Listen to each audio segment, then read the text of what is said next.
നമസ്കാരം. Good morning കേരളത്തിലേക്ക് എല്ലാ പ്രേക്ഷകർക്കും സ്വാഗതം. എല്ലാവർക്കും നല്ലൊരു ദിവസം ആശംസിക്കുകയാണ്. എന്തായാലും നമുക്ക് അറിയാവുന്നതുപോലെ സംസ്ഥാനത്ത് നിയമസഭാ തെരഞ്ഞെടുപ്പിന് ഇനി കേവലം മാസങ്ങൾ മാത്രമാണ് ശേഷിക്കുന്നത്. അതിന് തൊട്ട് മുൻപ് നിയമസഭാ സമ്മേളനം ഇപ്പോൾ പുരോഗമിക്കുകയാണ്. കഴിഞ്ഞ 2 ദിവസവും സമ്മേളനം അതിൻ്റേതായിട്ടുള്ള നടപടിക്രമങ്ങളുമായി പൂർത്തിയായി. എന്തായാലും ഇന്ന് കുറച്ചുകൂടി ഗൗരവമുള്ള വിഷയങ്ങൾ നിയമസഭയിലേക്ക് എത്തുകയാണ്. അതിലേറ്റവും പ്രധാനം കഴിഞ്ഞ കുറേ മാസങ്ങളായി അല്ലെങ്കിൽ കഴിഞ്ഞ ദിവസങ്ങളിലൊക്കെ തന്നെ നമ്മൾ വളരെയധികം ചർച്ച ചെയ്യുന്ന ശബരിമല സ്വർണ്ണക്കൊള്ള വിഷയമാണ്. ശബരിമല സ്വർണ്ണക്കൊള്ള നിയമസഭയിൽ എത്തിക്കാനുള്ള നീക്കത്തിലാണ് പ്രതിപക്ഷം. അതായത് സ്വർണ്ണക്കൊള്ള അടിയന്തര പ്രമേയമായി അവതരിപ്പിക്കാനാണ് പ്രതിപക്ഷം ഇപ്പോൾ തീരുമാനിച്ചിരിക്കുന്നത്. എന്തായാലും വിവിധ വിഷയങ്ങളുണ്ട്. പ്രത്യേകിച്ച് ഭരണപക്ഷത്തെ പ്രതിക്കൂട്ടിലാക്കുന്ന ചില വിഷയങ്ങൾ. കഴിഞ്ഞ ദിവസം കടകംപള്ളി സുരേന്ദ്രനും ഉണ്ണികൃഷ്ണൻ പോറ്റിയുമായിട്ടുള്ള ബന്ധമടക്കമുള്ള കാര്യങ്ങൾ പുറത്തു വരികയാണ്. അതുമായിട്ടുള്ള വിഷയങ്ങളുണ്ട്. ഒപ്പം തന്നെ സോണിയാഗാന്ധിയും അതോടൊപ്പം തന്നെ ഉണ്ണികൃഷ്ണൻ പോറ്റിയുമായിട്ടുള്ള കൂടിക്കാഴ്ച, വാജിവാഹനം കൈമാറിയത് അടക്കമുള്ള കാര്യങ്ങളിൽ ഒരു പ്രതിരോധം തീർക്കാനായിരിക്കും നിശ്ചയമായും ഭരണപക്ഷം എന്തായാലും ഇന്ന് ശ്രമിക്കുക. എന്തായാലും ഒരു ശക്തമായിട്ടുള്ള വാക്പോര് ഇന്ന് നിയമസഭയിൽ നമുക്ക് പ്രതീക്ഷിക്കാം. പക്ഷേ ആരോഗ്യകരമായിട്ടുള്ള ചർച്ചകൾ നിശ്ചയമായും അനിവാര്യമാണ്. പക്ഷേ ഏറ്റവും പ്രധാനപ്പെട്ട കാര്യം, ഈ സ്വർണ്ണക്കൊള്ള നടത്തിയ പ്രതികൾ അല്ലെങ്കിൽ ഈ തൊണ്ട് മുതൽ എവിടെയാണ് അല്ലെങ്കിൽ എന്തൊക്കെയാണ്, ഇനിയും ഇതിന് പിന്നിൽ ആരൊക്കെയുണ്ട് എന്നതടക്കമുള്ള കാര്യങ്ങളിൽ ഒരു വ്യക്തത വരേണ്ടത് അനിവാര്യമാണ്. എന്തായാലും ഇനി കേരളം ചർച്ച ചെയ്യുന്ന അല്ലെങ്കിൽ ചർച്ച ചെയ്തുകൊണ്ടിരിക്കുന്ന മറ്റൊരു പ്രധാനപ്പെട്ട വിഷയം, വടക്കൻ കേരളത്തിലേക്ക് നമ്മൾ പോകുമ്പോൾ ഈ ബസ്സിൽ വെച്ച് ലൈംഗിക അതിക്രമം നടത്തിയെന്ന ആരോപണത്തെ തുടർന്ന് ദീപക് എന്ന വ്യക്തി ആത്മഹത്യ ചെയ്തിരുന്നു. ആ കേസിൽ എന്തായാലും പ്രതി ഷിംജിതയെ പോലീസ് അറസ്റ്റ് ചെയ്തിട്ടുണ്ട്. അതിലിന്ന് നിർണായകമാണ്. കാരണം ഈ ആരോപണത്തിൽ, അതായത് തന്നെ ലൈംഗികമായി അത്തരത്തിൽ നടത്താൻ ഈ യുവാവ് അദ്ദേഹം ശ്രമിച്ചു എന്നുള്ള ആരോപണത്തിൽ ഇപ്പോഴും യുവതി ഉറച്ചു നിൽക്കുകയാണ്. പക്ഷേ പോലീസിനെ സംബന്ധിച്ചിടത്തോളം ഈ യുവതിയുടെ ആരോപണം സാധൂകരിക്കുന്ന തരത്തിലുള്ള ഒരു തെളിവും പോലീസിന് ലഭിച്ചിട്ടില്ല. എന്തായിരിക്കും പോലീസിന്റെ തുടർ നീക്കം എന്നതൊക്കെ നമുക്ക് അറിയേണ്ടതുണ്ട്. മറ്റൊന്ന്, ഈ രാജ്യാന്തര തലത്തിലേക്ക് വരുമ്പോൾ എല്ലാവരും വളരെ ആകാംക്ഷയോടെ ഉറ്റുനോക്കിയിരുന്ന ഒരു വ്യാപാര കരാറാണ് ഇന്ത്യ അമേരിക്ക വ്യാപാര കരാർ. ഇതുമായി ബന്ധപ്പെട്ടുള്ള പല അവ്യക്തതകളും ഉണ്ടായിരുന്നു. അമേരിക്കയുടെ പ്രതിനിധികൾ തന്നെ പല പോഡ്കാസ്റ്റിലുമൊക്കെ തന്നെ വന്ന് ഇതെന്തുകൊണ്ടാണ് നീളുന്നത് അല്ലെങ്കിൽ എന്തുകൊണ്ടാണ് അക്കാര്യത്തിൽ ഒരു വ്യക്തത വരാത്തത് എന്നതടക്കമുള്ള കാര്യങ്ങൾ വ്യക്തമാക്കിയത്. പക്ഷേ ഇപ്പോൾ അമേരിക്കൻ പ്രസിഡന്റ് തന്നെ ഇതിലൊരു പ്രതികരണം നടത്തിയിരിക്കുന്നു. അതായത് ഇന്ത്യയുമായി നല്ല വ്യാപാര കരാർ വൈകാതെ തന്നെ ഉണ്ടാകുമെന്നാണ് അദ്ദേഹം പറഞ്ഞു വയ്ക്കുന്നത്. മാത്രമല്ല, നരേന്ദ്രമോദി പ്രധാനമന്ത്രിയെ തന്നെ പുകഴ്ത്തിക്കൊണ്ടാണ് ട്രംപ് രംഗത്ത് വരുന്നത്. ഏറ്റവും പ്രധാനമായും അദ്ദേഹം ചൂണ്ടിക്കാണിച്ചത് നരേന്ദ്രമോദി തൻ്റെ ഏറ്റവും അടുത്ത സുഹൃത്താണ്, ഒപ്പം തന്നെ അദ്ദേഹം വളരെ മികച്ച നേതാവാണ് എന്നാണ് ട്രംപ് വ്യക്തമാക്കുന്നത്. പക്ഷെ അപ്പോഴും ട്രംപ് പറഞ്ഞു വയ്ക്കുന്നത് ഇന്ത്യ പാകിസ്ഥാൻ യുദ്ധം അവസാനിപ്പിക്കാൻ താനാണ് മുൻകൈ എടുത്തത് എന്നതടക്കമുള്ള കാര്യങ്ങൾ അദ്ദേഹം അവകാശവാദമായി ഉന്നയിക്കുകയും ചെയ്യുന്നു. അങ്ങനെ നിരവധി വാർത്തകളുണ്ട്. ആദ്യം തലക്കെട്ടുകൾ നോക്കിയതിന് ശേഷം മടങ്ങിയത്.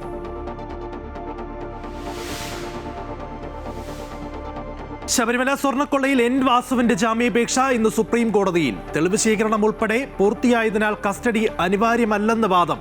പ്രായവും ആരോഗ്യസ്ഥിതിയും പരിഗണിക്കണമെന്നും ആവശ്യം. 90 ദിവസം കഴിഞ്ഞും കുറ്റപത്രം സമർപ്പിക്കാത്ത സാഹചര്യത്തിൽ സ്വാഭാവിക ജാമ്യം തേടി മുരാരി ബാബു കൊല്ലം വിജിലൻസ് കോടതിയിൽ. തന്ത്രി കണ്ഠരർ രാജീവരെ കസ്റ്റഡിയിൽ വാങ്ങാൻ SIT.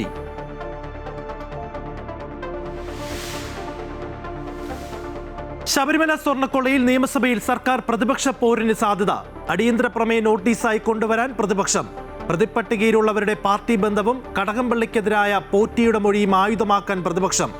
പോറ്റിയോടൊപ്പമുള്ള സോണിയാഗാന്ധിയുടെ ഫോട്ടോയും തന്ത്രിക്ക് വാജിവാഹനം കൈമാറിയതും ഉന്നയിച്ച് പ്രതിരോധിക്കാൻ ഭരണപക്ഷം. നയപ്രഖ്യാപന പ്രസംഗത്തിന്മേലുള്ള ചർച്ച ഇന്ന് തുടങ്ങും.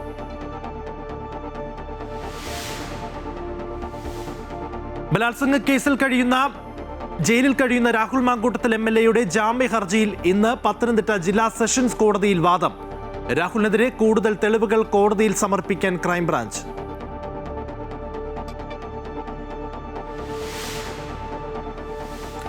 ലൈംഗിക അതിക്രമ ആരോപണത്തെ തുടർന്ന് കോഴിക്കോട് യുവാവ് ജീവനൊടുക്കിയ കേസിൽ റിമാൻഡിലുള്ള ഷിംജിതയെ കസ്റ്റഡിയിൽ വാങ്ങാൻ അന്വേഷണ സംഘം. ഡിജിറ്റൽ തെളിവുകൾ അടക്കം ശേഖരിക്കും. കുന്നമംഗലം കോടതിയിൽ ഷിംജിത ജാമ്യാപേക്ഷ നൽകും. നടിയാക്രമിച്ച കേസിൽ കോടതിയലക്ഷ്യ ഹർജികൾ എറണാകുളം പ്രിൻസിപ്പൽ സെഷൻസ് കോടതിയിൽ. പരിഗണിക്കുന്നത് ദിലീപ് നൽകിയ ഹർജികൾ.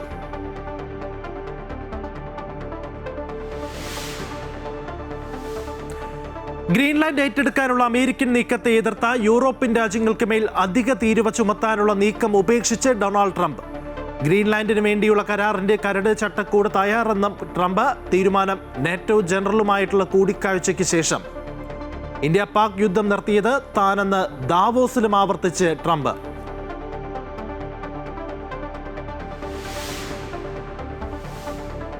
T20 പരമ്പരയിലെ ആദ്യ മത്സരത്തിൽ ന്യൂസിലൻഡിനെ കീഴടക്കി ടീം ഇന്ത്യ. വിജയം 48 റൺസിന്. ഇന്ത്യൻ ഇന്നിംഗ്സിന് കരുത്തായത് അഭിഷേക് ശർമ്മയുടെ വെടിക്കെട്ട് ബാറ്റിംഗ്. വിശദമായ വാർത്തകളിലേക്ക് പോകുമ്പോൾ ആദ്യം സൂചിപ്പിച്ചതുപോലെ തന്നെ ശബരിമല സ്വർണ്ണക്കൊള്ള ഇന്ന് നിയമസഭയിലേക്ക് എത്തുകയാണ്. നിയമസഭയിൽ ഈ വിഷയം അടിയന്തര പ്രമേയമായി പ്രതിപക്ഷം കൊണ്ടുവരും. ഒപ്പം തന്നെ നിയമസഭയിൽ ഈ ഗവർണറുടെ നയപ്രഖ്യാപനത്തിന്മേലുള്ള നന്ദി പ്രമേയ ചർച്ചയ്ക്കും ഇന്ന് ആരംഭം കുറിക്കുകയാണ്. വിവരങ്ങളുമായി അൻഫിലിറ്റ് ഡിസൂസ ചേരുന്നുണ്ട്. അൻഫിലിറ്റ്, എന്തായാലും ഈ ശബരിമല സ്വർണ്ണക്കൊള്ളയുമായി ബന്ധപ്പെട്ട് കഴിഞ്ഞ ദിവസവും നിർണായകമായിട്ടുള്ള വിവരങ്ങൾ വരുന്നു. പ്രത്യേകിച്ച് ഉണ്ണികൃഷ്ണൻ പോറ്റിയും അതോടൊപ്പം തന്നെ മുൻ ദേവസ്വം മന്ത്രി കടകംപള്ളി സുരേന്ദ്രനുമായിട്ടുള്ള ബന്ധവുമായി ബന്ധമുള്ള കാര്യങ്ങൾ പുറത്തു വരികയാണ്. ഈ ഒരു ഘട്ടത്തിൽ ഇന്ന് പ്രതിപക്ഷം ഈ വിഷയം നിയമസഭയിൽ ഉന്നയിക്കുമ്പോൾ ഒരു കടുത്ത വാക്പോരിൽ അല്ലെങ്കിൽ വലിയൊരു ചർച്ചയ്ക്ക് തന്നെയല്ലേ സാധ്യത? വലിയൊരു സഭ പ്രക്ഷുബ്ധമാകുമെന്ന കാര്യത്തിൽ തർക്കമില്ല. കാരണം സഭാ സമ്മേളനം 2 ദിവസം മുന്നേ നിയമസഭ തുടങ്ങിയെങ്കിലും ആദ്യ ദിവസം നയപ്രഖ്യാപന പ്രസംഗമായിരുന്നു. അതിനുശേഷം അന്തരിച്ച കറുത്ത ജമീലയുടെ ചരമോപചാരമായിരുന്നു. അപ്പോൾ ഇന്നാണ് നിയമസഭയുടെ നടപടിക്രമങ്ങളിലേക്ക് തുടങ്ങുന്നത്. ഇന്ന് ആദ്യ ദിവസമായി അങ്ങനെയാണെങ്കിൽ നടപടിക്രമങ്ങളിലെ ആദ്യ ദിനം എന്ന് വേണമെങ്കിൽ പറയാം. അങ്ങനെ വരുമ്പോൾ അത് ആദ്യ വിഷയം സർക്കാരിന് ഏറ്റവും കൂടുതൽ പ്രതിരോധത്തിലാക്കിയിരിക്കുന്ന ശബരിമല സ്വർണ്ണക്കൊള്ള തന്നെയാണ് ഈ വിഷയം നിയമസഭയിൽ കൊണ്ടുവരിക. അടിയന്തര പ്രമേയമായ വിഷയം കൊണ്ടുവരാൻ തന്നെയാണ്. അതിനപ്പുറത്തേക്ക് മറ്റൊരു ആദ്യ ദിവസത്തിൽ വേറൊരു അടിയന്തര പ്രമേയത്തിലേക്ക് പ്രതിപക്ഷം ആലോചിക്കുന്നില്ല. അതുകൊണ്ട് തന്നെ ശബരിമല സ്വർണ്ണക്കൊള്ള അടിയന്തര പ്രമേയമായ ആദ്യ ദിനത്തിലെ സഭയിൽ പ്രതിപക്ഷം കൊണ്ടുവരുന്നു. ഇതിൽ ശ്രദ്ധേയമാകുന്നത് ഇന്ന് ചോദ്യോത്തരവേളയില്ല. സാധാരണഗതിയിൽ ആദ്യം 9 മണി മുതൽ ചോദ്യോത്തരവേളയോടുകൂടിയാണ് സെഷൻ ആരംഭിക്കുന്നത്. പക്ഷെ ചോദ്യോത്തരവേള ഒഴിവാക്കിയതിനാൽ ശ്രദ്ധ ക്ഷണിക്കുന്ന സബ്മിഷനിലോടും കൂടിയാണ് ആരംഭിക്കുന്നത്. അതുകൊണ്ട് തന്നെ 9 മണിക്ക് സഭ ആരംഭിക്കുമ്പോൾ തന്നെ വലിയ രീതിയിലുള്ള പ്രതിഷേധം നമുക്ക് കാണാനായും സഭ പ്രസിദ്ധമാവുന്ന രീതിയിലേക്ക് ശൂന്യവേളയിലേക്ക് കടക്കുന്നതിന് മുമ്പ് തന്നെ സഭയിൽ ഈ ശബരിമല സ്വർണ്ണക്കൊള്ള എന്ന വിഷയം വരും എന്ന കാര്യത്തിൽ തർക്കമില്ല. ആ വിഷയത്തിലേക്ക് വരുന്നു. 9 മണി മുതൽ തന്നെ സഭയിൽ ഭരണ പ്രതിപക്ഷ ഏറ്റുമുട്ടലും വാഗ്വാദവും ഒക്കെ നമ്മൾ പ്രതീക്ഷിക്കാം ഈ വിഷയത്തിൽ. അതിനുശേഷം ശൂന്യവേളയിലും ഈ വിഷയം അടിയന്തര പ്രമേയമായി പ്രതിപക്ഷം കൊണ്ടുവരുമ്പോൾ ഒരു സഭ പ്രസ്തുതമാകുന്ന ഒരു സാഹചര്യത്തിലേക്ക് നീങ്ങാൻ തന്നെയാണ് സാധ്യത. പ്രധാനമായും പ്രതിപക്ഷത്തിന് സർക്കാരിനെതിരെ ആഞ്ഞടിക്കാൻ കത്തിക്കയറാനായി കടകംപള്ളി സുരേന്ദ്രന്റെ സാന്നിധ്യത്തിലാണ് സഭ ചേരുന്നത്. കടകംപള്ളി സുരേന്ദ്രൻ പ്രതിജ്ഞിപ്പിൽ എന്ന രീതിയിലാണ് പ്രതിപക്ഷം പറയുന്നത്. അദ്ദേഹം സംശയിച്ചതിലാണ്. കഴിഞ്ഞ ദിവസം തന്നെ ഉണ്ണികൃഷ്ണൻ പോറ്റിയുടെ മൊഴികളൊക്കെ പുറത്തു വന്നപ്പോൾ താൻ കടകംപള്ളി സുരേന്ദ്രൻ തന്റെ വീട്ടിൽ നിത്യസന്ദർശകനായിരുന്നു എന്നുള്ളതും വലിയ അടുത്ത ബന്ധമാണ് ഉണ്ടായിരുന്ന രീതിയിലൊക്കെയാണ് അദ്ദേഹം മൊഴി നൽകിയിരിക്കുന്നത് എന്ന വാർത്തകളൊക്കെ പുറത്തു വന്നു. അതിനുശേഷം അത് പ്രതിരോധിക്കാനായി കടകംപള്ളി സുരേന്ദ്രൻ മാധ്യമങ്ങളെ കാണുകയും ഒക്കെ ചെയ്തിരുന്നു. ഇതൊക്കെ പ്രതിപക്ഷത്തിന്റെ മുന്നിലുണ്ട്. പ്രതിപക്ഷം ഇപ്പോഴും കടകംപള്ളി സുരേന്ദ്രനെ കൂടുതൽ ചോദ്യം ചെയ്യണമെന്നൊരു ആവശ്യം ഉയർത്തിക്കൊണ്ടിരിക്കുന്ന ഒരു സാഹചര്യമാണ്. അതേസമയം ഭരണപക്ഷത്തിനകത്തെ സോണിയാ ഗാന്ധി അടക്കമുള്ളവരുടെ ഉണ്ണികൃഷ്ണൻ പോറ്റിക്ക് എങ്ങനെ കയറാൻ പറ്റിയത് ആ ചിത്രം ഉയർത്തിക്കാട്ടി ഈ കൂടെയുള്ള 2 പ്രമുഖന്മാർ എന്തുകൊണ്ട് കോൺഗ്രസ് നേതാക്കൾ ഏത് സാഹചര്യത്തിലാണ് പോറ്റിയെ സോണിയാഗാന്ധിയുടെ ഭവനത്തിൽ എത്തിച്ചു എന്നുള്ള നിരന്തരം ഉന്നയിക്കുന്ന വിഷയം ഇവിടെ ഉയർത്തിക്കാട്ടും. ഒപ്പം തന്നെ വാദ്യവാഹനവുമായി ബന്ധപ്പെട്ട് UDF ഭരണസമിതിയുടെ കാലത്ത് തന്ത്രിക്ക് വാദ്യവാഹനം കടത്തിയത് കമ്മീഷന്റെ ഉത്തരവൊക്കെ ലംഘിച്ചുകൊണ്ട് വാദ്യവാഹനം കടത്തി ഈ വിഷയങ്ങളൊക്കെ തന്നെ ഉയർത്തി ഈ സ്വർണ്ണക്കൊള്ളയുമായി ബന്ധപ്പെട്ട വിഷയത്തിൽ സർക്കാർ പ്രതിപക്ഷത്തെ എതിരെ ആഞ്ഞടിക്കുകയും സർക്കാർ ഈ വിഷയം അങ്ങനെ പ്രതിരോധിക്കുകയും ഒക്കെ ചെയ്യും. അതോടൊപ്പം തന്നെ ഈ വിഷയവുമായി ബന്ധപ്പെട്ട് കേസ് അന്വേഷണം ED അന്വേഷിച്ചുകൊണ്ടേയിരിക്കുന്നതും അതോടൊപ്പം തന്നെ കൂടുതൽ അന്വേഷണം വിശദമായി വരുമ്പോൾ കൂടുതൽ കോൺഗ്രസ് നേതാക്കളിലേക്ക് എത്തുമെന്നതടക്കം ഇതുവരെ നിഷ്പക്ഷമായ അന്വേഷണമാണ് സർക്കാർ SIT നടത്തിയത്. അങ്ങനെ നിരവധി ഈ വിഷയവുമായി ബന്ധപ്പെട്ട വാദപ്രതിരോധവും വലിയ രീതിയിൽ തന്നെ സഭ പ്രസിദ്ധമാകുന്ന കാര്യത്തിൽ തർക്കമില്ല. ആദ്യ ദിനം മുതൽ തന്നെ സഭ കൈയടക്കുന്നത് ഈ ഒരു വിഷയം തന്നെയായിരിക്കും. കാരണം നിരവധി കാര്യങ്ങളാണ് ഇതുമായി ബന്ധപ്പെട്ട് പ്രതിപക്ഷത്തിന് സർക്കാരിന്റെ പറയാനുള്ളത്. നീക്കമേ വലിയ പ്രതിപക്ഷം അതുകൊണ്ട് തന്നെ ഒരു ഉച്ചയോടുകൂടി തന്നെ സഭ ബഹിഷ്കരിച്ച് പ്രതിപക്ഷം പുറത്തേക്ക് ഇറങ്ങാൻ ഒരു സാഹചര്യത്തെ നമ്മൾ കാണുന്നുണ്ട്. ഒപ്പം ഇന്ന് നന്ദി പ്രമേയ ചർച്ച ആരംഭിക്കുകയാണ്. പ്രധാനമന്ത്രി 3 ദിവസം നന്ദി പ്രമേയ ചർച്ച ഉണ്ടാകും. ഇന്നും നാളെയും അടുത്ത ദിവസവും നന്ദി പ്രമേയ ചർച്ച ഉണ്ടാകുന്നു. അതിനുശേഷം 24 ബജറ്റാണ്. ബജറ്റിൽ നിന്നുള്ള മുന്നൊരുക്കങ്ങളിലേക്ക് ഇതിന്റെ സഭ കടക്കുകയാണ്. അതിനുശേഷം 6-ാം തീയതി മുതൽ പിന്നെ ഒരു 2 ആഴ്ചക്കാലം സഭ സമ്മേളിക്കുകയില്ല. പ്രതിപക്ഷ നേതാക്കൾ യാത്ര തുടങ്ങുന്ന ദിവസങ്ങളാണ്. എന്തായാലും വളരെ സുദീർഘമായ ഒരു സഭാ സമ്മേളനത്തിലുള്ള സർക്കാരിന്റെ സർക്കാരിന്റെ സംസ്ഥാനങ്ങളിലെ സഭാ സമ്മേളനം ബജറ്റ് സമ്മേളനം. അതുകൊണ്ട് തന്നെ മാർച്ച് 27 സുദീർഘമായ ഒരു സഭാ സമ്മേളനത്താണ് നിലവിൽ ഏറ്റവും അധികം മുഴച്ചു നിൽക്കുക എന്ന് പറയുന്നത് സഭയിൽ ഏറ്റവും കൂടുതൽ മുന്നേറിയിരിക്കുന്നത് ഉറപ്പാണ്. ശബരിമല സ്വർണ്ണക്കൊള്ളയിൽ സംസാരിക്കാൻ തുടക്കമാണ് ഇന്ന് സഭയിൽ നമുക്ക് കാണാൻ കഴിയുന്നത്. ശരി, എന്തായാലും ശബരിമല സ്വർണ്ണക്കൊള്ള ഇന്ന് നിയമസഭയിൽ വരികയാണ്. ഏറ്റവും പ്രധാനപ്പെട്ട കാര്യം, പ്രതിപക്ഷ ഇത് അടിയന്തര പ്രമേയമായി അവതരിപ്പിക്കാനാണ് ലക്ഷ്യമിടുന്നത്. കാരണം കഴിഞ്ഞ ദിവസങ്ങളിലൊക്കെ തന്നെ പുറത്തു വന്ന തെളിവുകൾ, പ്രത്യേകിച്ച് കേസിൽ ഒന്നാം പ്രതി ഉണ്ണികൃഷ്ണൻ പോറ്റിയും അതോടൊപ്പം തന്നെ മുൻ ദേവസ്വം മന്ത്രി കടകംപള്ളി സുരേന്ദ്രനുമായിട്ടുള്ള ബന്ധം, അതുമായി ബന്ധപ്പെട്ടുള്ള തെളിവുകൾ, മൊഴികളൊക്കെ തന്നെ ഇങ്ങനെ പുറത്തു വരികയാണ്. ഏറെ പ്രധാനപ്പെട്ട കാര്യം, CPM നേതാക്കളും ഈ സ്വർണ്ണക്കൊള്ളയിലെ പ്രതികളുമായിട്ടുള്ള ബന്ധമാണ്. അതിനെക്കുറിച്ച് ഇതുവരെയും സർക്കാരോ അല്ലെങ്കിൽ CPMന്റെ പ്രതികളോ യാതൊന്നും പറഞ്ഞിട്ടില്ല. അതുകൊണ്ട് തന്നെ അത് കൃത്യമായി അവതരിപ്പിക്കുക എന്ന് തന്നെയായിരിക്കും പ്രതിപക്ഷം ലക്ഷ്യമിടുന്നത്. മറുവശത്ത് ഭരണപക്ഷത്തിന് പ്രതിരോധിക്കാനും മറ്റ് വിഷയങ്ങളുണ്ട്. പ്രത്യേകിച്ച് സോണിയാഗാന്ധിയുമായിട്ടുള്ള ചിത്രം, ഉണ്ണികൃഷ്ണൻ പോറ്റിയുമായിട്ടുള്ള ചിത്രവുമുണ്ട്. മറ്റൊന്ന് ഈ വാജിവാഹനം കൈമാറിയതുമായി ബന്ധപ്പെട്ടുള്ള ഭരണകാലയളവുമായി ബന്ധപ്പെട്ടുള്ള കാര്യങ്ങളാണ്. എന്തായാലും ഇന്ന് നിയമസഭയിൽ ഈ വിഷയം വളരെ ശക്തമായി തന്നെ ഇരു മുന്നണികളും, പ്രത്യേകിച്ച് ഭരണപക്ഷവും അതോടൊപ്പം തന്നെ പ്രതിപക്ഷവും ഉന്നയിക്കും. എന്തായാലും ചോദ്യോത്തര വേളയില്ല, 9 മണി മുതൽക്ക് തന്നെ ഈ വിഷയത്തിൽ ശക്തമായിട്ടുള്ള ഒരു പ്രതികരണം, പ്രതിഷേധമൊക്കെ നമുക്ക് പ്രതീക്ഷിക്കാം. അൻഫിലിറ്റാണ് വിവരങ്ങൾ നൽകിയത്. ഇനി ശബരിമല സ്വർണ്ണക്കൊള്ളയിൽ N വാസുവിന്റെ ജാമ്യാപേക്ഷ ഇന്ന് സുപ്രീം കോടതിയിൽ എത്തുകയാണ്. തെളിവ് ശേഖരണം ഉൾപ്പെടെ പൂർത്തിയായതിനാൽ കസ്റ്റഡി അനിവാര്യമല്ല എന്നാണ് വാസുവിന്റെ വാദം. പ്രായവും ആരോഗ്യസ്ഥിതിയും പരിഗണിക്കണമെന്നും ആവശ്യമുണ്ട്. അതേസമയം 90 ദിവസം കഴിഞ്ഞും കുറ്റപത്രം സമർപ്പിക്കാത്ത സാഹചര്യത്തിൽ സ്വാഭാവിക ജാമ്യം തേടി മുരാരി ബാബു കൊല്ലം വിജിലൻസ് കോടതിയിൽ നൽകിയ ഹർജിയും ഇന്ന് പരിഗണിക്കും. ഒപ്പം തന്നെ തന്ത്രി കണ്ഠരർ രാജീവരെ കസ്റ്റഡിയിൽ വാങ്ങാൻ SITയും അപേക്ഷ നൽകുകയാണ്. വിവരങ്ങളുമായി സുധീഷ് ചേരുന്നു. സുധീഷ്, ഈ സ്വർണ്ണക്കൊള്ളയുമായി ബന്ധപ്പെട്ട് എന്തായാലും നിയമസഭയിൽ ഈ വിഷയം ഉന്നയിക്കുന്നുണ്ട്. മറുവശത്ത് ഈ പ്രതികളുമായി ബന്ധപ്പെട്ടുള്ള കാര്യമാണ്. പ്രത്യേകിച്ച് കഴിഞ്ഞ ദിവസം നമ്മൾ കണ്ടതാണ് ഈ സ്വാഭാവിക ജാമ്യം 90 ദിവസമായിട്ടും കുറ്റപത്രം സമർപ്പിച്ചില്ല. ഏറ്റവും ഒടുവിൽ ഉണ്ണികൃഷ്ണൻ പോറ്റിക്ക് ജാമ്യം ലഭിക്കുന്ന ഒരു സാഹചര്യമുണ്ട്. സമാനമായ രീതി പിടിച്ചുകൊണ്ടാണ് ഇപ്പോൾ മുരാരി ബാബുവും ഇത്തരത്തിൽ ജാമ്യത്തിനായി എത്തിയതും ഈ ജാമ്യ ഹർജി സമർപ്പിച്ചതും. ഇതിനങ്ങനെ തന്നെയാണ്. സ്വാഭാവികമായും ഈ അന്വേഷണ സംഘം കുറ്റപത്രം സമർപ്പിക്കുന്ന ഒരു കാലയളവുണ്ട്. അത് കൃത്യമായി അവർ ചെയ്തില്ല എന്നുള്ളതിൽ ഒരു വീഴ്ച തന്നെയായി വേണം കരുതാൻ. അത്തരം ഒരു വീഴ്ച പലയിടത്തുനിന്നും ഒരു വിമർശനമായി തന്നെ ഇപ്പോൾ ഉയരുന്നുമുണ്ട്. ആ ഒരു വീഴ്ചയുടെ ചുവട് പറ്റിക്കൊണ്ടാണ്, അല്ലെങ്കിൽ അതിന്റെ ഒരു ആനുകൂല്യം മുതലെടുത്തുകൊണ്ടാണ് ഇപ്പോൾ ഈ ജാമ്യ ഹർജികളും മറ്റുമൊക്കെ ഇപ്പോൾ മുന്നോട്ട് നീങ്ങുന്നത്. കാര്യം വിജിലൻസ് കോടതി ഈ കേസ് പരിഗണിച്ച സമയങ്ങളിലൊക്കെ തന്നെ പല വിധത്തിലും ഈ കേസിലെ പ്രതികളൊക്കെ ഉണ്ണികൃഷ്ണൻ പോറ്റി, മുരാരി ബാബു, വാസു അടക്കം പത്മകുമാർ അടക്കമുള്ള പല പ്രതികളും ഇത്തരത്തിൽ ജാമ്യ ഹർജിയുമായി വിജിലൻസ് കോടതിയെ സമീപിച്ചു. പക്ഷേ വിജിലൻസ് കോടതി ഈ ഘട്ടത്തിൽ ഒന്നും ഇവർക്ക് ആർക്കും ജാമ്യം നൽകിയിരുന്നില്ല. പക്ഷേ ഇപ്പോൾ സ്വാഭാവിക ജാമ്യം എന്ന ഒരു ഘട്ടത്തിലേക്ക് കാര്യങ്ങൾ നടക്കുമ്പോൾ അത് കോടതിക്ക് അതൊരു നടപടിക്രമത്തിന്റെ ഭാഗമായി സ്വാഭാവിക ജാമ്യം നൽകേണ്ട ഒരു സാഹചര്യം കൂടിയാണുള്ളത്. അതുകൊണ്ട് തന്നെയാണ് കഴിഞ്ഞ ദിവസം ഇത്തരത്തിൽ കേസിൽ അറസ്റ്റിലായ മുഖ്യ പ്രതി ഉണ്ണികൃഷ്ണൻ പോറ്റിയുടെ ജാമ്യ ഹർജി കോടതിക്ക് പരിഗണിക്കേണ്ടി വന്നതും ജാമ്യം നൽകേണ്ടി വന്നതും. പക്ഷേ അദ്ദേഹം കട്ടളപ്പാളി കേസിൽ റിമാൻഡിൽ കഴിയുന്നതിനാൽ ജയിൽ മോചിതനാകുന്നതിനുള്ള സാഹചര്യങ്ങൾ ഉണ്ടായിരുന്നില്ല. പക്ഷേ നേരെ മറിച്ച് മുരാരി ബാബുവിന്റെ കാര്യത്തിൽ അങ്ങനെയല്ല.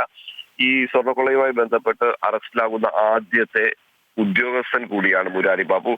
ദേവസ്വം ബോർഡ് മുൻ അഡ്മിനിസ്ട്രേറ്റീവ് ഓഫീസർ ആയിരിക്കുന്ന സമയത്ത് ഇടപാടുകളുമായി ബന്ധപ്പെട്ടാണ് അദ്ദേഹം ഈ കേസിൽ അറസ്റ്റിലാകുന്നത്. അതുകൊണ്ട് തന്നെ 2 കേസിലും ഒരേ കാലയളവിൽ തന്നെയാണ് അറസ്റ്റ് രേഖപ്പെടുത്തിയിട്ടുള്ളത് എന്നുള്ളത് കൊണ്ട് തന്നെ ഈ ജാമ്യ ഹർജി ഇന്ന് പരിഗണിക്കുമ്പോൾ അറസ്റ്റിലായി 90 ദിവസം 2 കേസുകളിലും പൂർത്തിയായിരിക്കുന്നു എന്ന ഒരു കാര്യമാണുള്ളത്. അതുകൊണ്ട് തന്നെ ഇതിൽ സ്വാഭാവിക ജാമ്യം കിട്ടുകയാണെങ്കിൽ മുരാരി ബാബുവിന് തീർച്ചയായും ജയിലിന് പുറത്തേക്ക് ഇറങ്ങാൻ കഴിയും.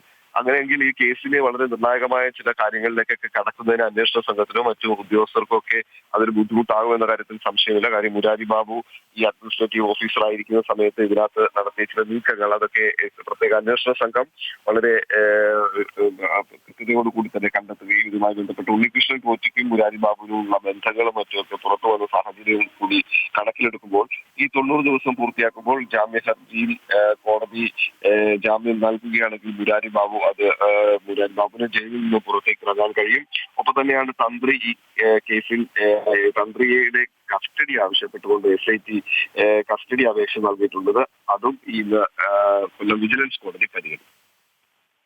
ശരി, എന്തായാലും ശബരിമല സ്വർണ്ണക്കൊള്ളയുമായി ബന്ധപ്പെട്ട് മുരാരി ബാബുവിൻ്റെ അടക്കമുള്ള ജാമ്യ ഹർജികൾ ഇന്ന് കോടതി പരിഗണിക്കുകയാണ്. കഴിഞ്ഞ ദിവസം നമ്മൾ കണ്ടതാണ് 90 ദിവസം കഴിഞ്ഞിട്ടും ഈ യാതൊരു തരത്തിലുമുള്ള നടപടി, പ്രത്യേകിച്ച് ഈ അന്വേഷണ സംഘത്തിൻ്റെ ഭാഗത്തു നിന്നും ഉണ്ടാകുന്നില്ല എന്നുള്ളതാണ്. അതായത് സാധാരണഗതിയിൽ കേസ് അന്വേഷണം നടത്തി അതിനു മുൻപ് തന്നെ കുറ്റപത്രം സമർപ്പിക്കേണ്ടതുണ്ട്. അതല്ല എങ്കിൽ ഈ പ്രതികൾക്ക് സ്വാഭാവിക ജാമ്യം ലഭിക്കും. ഇത് കൃത്യമായി അറിയുന്നവരാണ് SIT സംഘം. പക്ഷേ എന്നിട്ടും എന്തുകൊണ്ടാണ് അത്തരത്തിൽ ഈ കുറ്റപത്രം സമർപ്പിക്കാത്തത് എന്നത് കോടതി തന്നെ ചോദിക്കേണ്ട ഒരു സാഹചര്യം ഉണ്ടായിരുന്നു.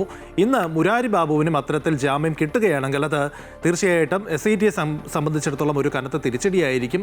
അങ്ങനെയാണെങ്കിൽ അദ്ദേഹത്തിന് പുറത്തിറങ്ങേണ്ടി വരും. പുറത്തിറങ്ങാനുള്ള സാഹചര്യം ഒരുക്കുകയും ചെയ്യുകയാണ്. എന്തായാലും എന്താണ് കോടതിയുടെ ഇടപെടൽ, കോടതിയുടെ നിരീക്ഷണമെന്ന് നമുക്ക് കാത്തിരുന്ന് തന്നെ കാണേണ്ടി വരും. സുധീഷായിരുന്നു വിവരങ്ങൾ നൽകിയത്. ഇനി മറ്റൊരു വാർത്തയിലേക്കാണ്. ലൈംഗിക അതിക്രമ ആരോപണത്തെ തുടർന്ന് കോഴിക്കോട് യുവാവ് ജീവനൊടുക്കിയ സംഭവത്തിൽ റിമാൻഡിലായ പ്രതി ഷിംജിത ഇന്ന് ജാമ്യാപേക്ഷ സമർപ്പിക്കും. കുന്നമംഗലം 1-ാം ക്ലാസ് മജിസ്ട്രേറ്റ് കോടതിയിലാണ് ജാമ്യാപേക്ഷ നൽകുക.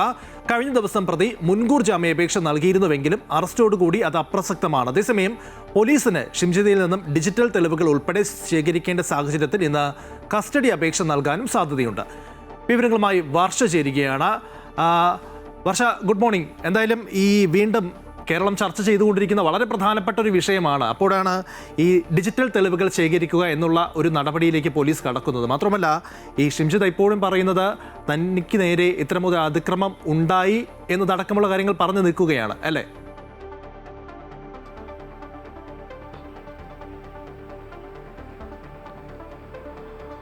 Good morning Lijin. അതുതന്നെയാണ് ഇവിടെ ഏറ്റവും പ്രധാനപ്പെട്ട കാര്യം. ഈ ഷിംജിത ഇപ്പോഴും തൻ്റെ വാദത്തിൽ ഉറച്ചു നിൽക്കുന്നു എന്നുള്ളതാണ്. അപ്പോഴും അവർ ഈ വീഡിയോ പ്രചരിപ്പിച്ച ദൃശ്യങ്ങൾ നീക്കിയെന്നും അതേപോലെ ഇൻസ്റ്റഗ്രാം പൂട്ടിയെന്നുമുള്ള വിവരങ്ങളും പുറത്തു വരുന്നുണ്ട്. അതുകൊണ്ട് തന്നെ അക്കാര്യം എത്രമാത്രം വസ്തുതാപരമാണ് എന്നുള്ളതിലടക്കം പോലീസിന് സംശയമുണ്ട്. എന്തായാലും വളരെ വലിയ നാടകീയ നീക്കങ്ങൾക്കൊടുവിലാണ് കഴിഞ്ഞ ദിവസം വടകരയിലെ ബന്ധുവീട്ടിൽ വെച്ച് ഷിംജിത മെഡിക്കൽ കോളേജ് പോലീസിന്റെ പിടിയിലായത്.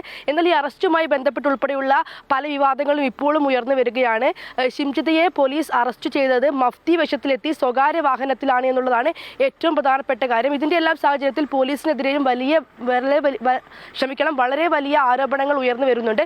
എന്തായാലും ഷിംജിത ഇന്ന് ജാമ്യാപേക്ഷ സമർപ്പിക്കുമെന്നാണ് അറിയാൻ കഴിയുന്നത്. കുന്നമംഗലം 1-ാം ക്ലാസ് മജിസ്ട്രേറ്റ് കോടതിയിലാണ് ജാമ്യാപേക്ഷ സമർപ്പിക്കുന്നത്. കഴിഞ്ഞ ദിവസം 3 ദിവസങ്ങൾക്ക് മുമ്പാണ് ഷിംജിതയ്ക്കെതിരെ കേസെടുത്തത്. ശേഷം ഷിംജിത കഴിഞ്ഞ ദിവസം മുൻകൂർ ജാമ്യാപേക്ഷ സമർപ്പിച്ചിരുന്നു. എന്നാൽ അറസ്റ്റോട് കൂടി അത് അപ്രസക്തമായി. എന്നാൽ ഇന്ന് ജാമ്യാപേക്ഷ നൽകുമെന്നുള്ളതാണ് ഷിംജിതയുടെ അഭിഭാഷകനിൽ നിന്നും അറിയാൻ കഴിയുന്നത്. ഇപ്പോൾ നിലവിൽ ഷിംജിതയുള്ളത് മഞ്ചേരി സബ് ജയിലിലാണ്. ഇന്നലെയാണ് അവരെ അങ്ങോട്ട് കൊണ്ടുപോയത്. ഇന്നലെ വൈകിട്ടോട് കൂടിയാണ് ഷിംജിതയെ കുന്നമംഗലം 1-ാം ക്ലാസ് മജിസ്ട്രേറ്റ് കോടതിയിൽ ഹാജരാക്കിയതും ശേഷം മഞ്ചേരി സബ് ജയിലിലേക്ക് മാറ്റിയതും. എന്തായാലും ഈ മരണപ്പെട്ട ദീപകിന്റെ കുടുംബം വളരെ വലിയ സ്ട്രോങ് ആയിട്ടുള്ള നിലപാടിൽ തന്നെ ഉറച്ചു നിൽക്കുകയാണ്. കാരണം ഷിംജിതയെ ഒരിക്കലും പുറത്തുവിടരുത്, അവർക്ക് ജാമ്യം അനുവദിക്കരുത് എന്നാണ് കഴിഞ്ഞ ദിവസം ഈ ദീപകിന്റെ കുടുംബം പ്രതികരിച്ചത്.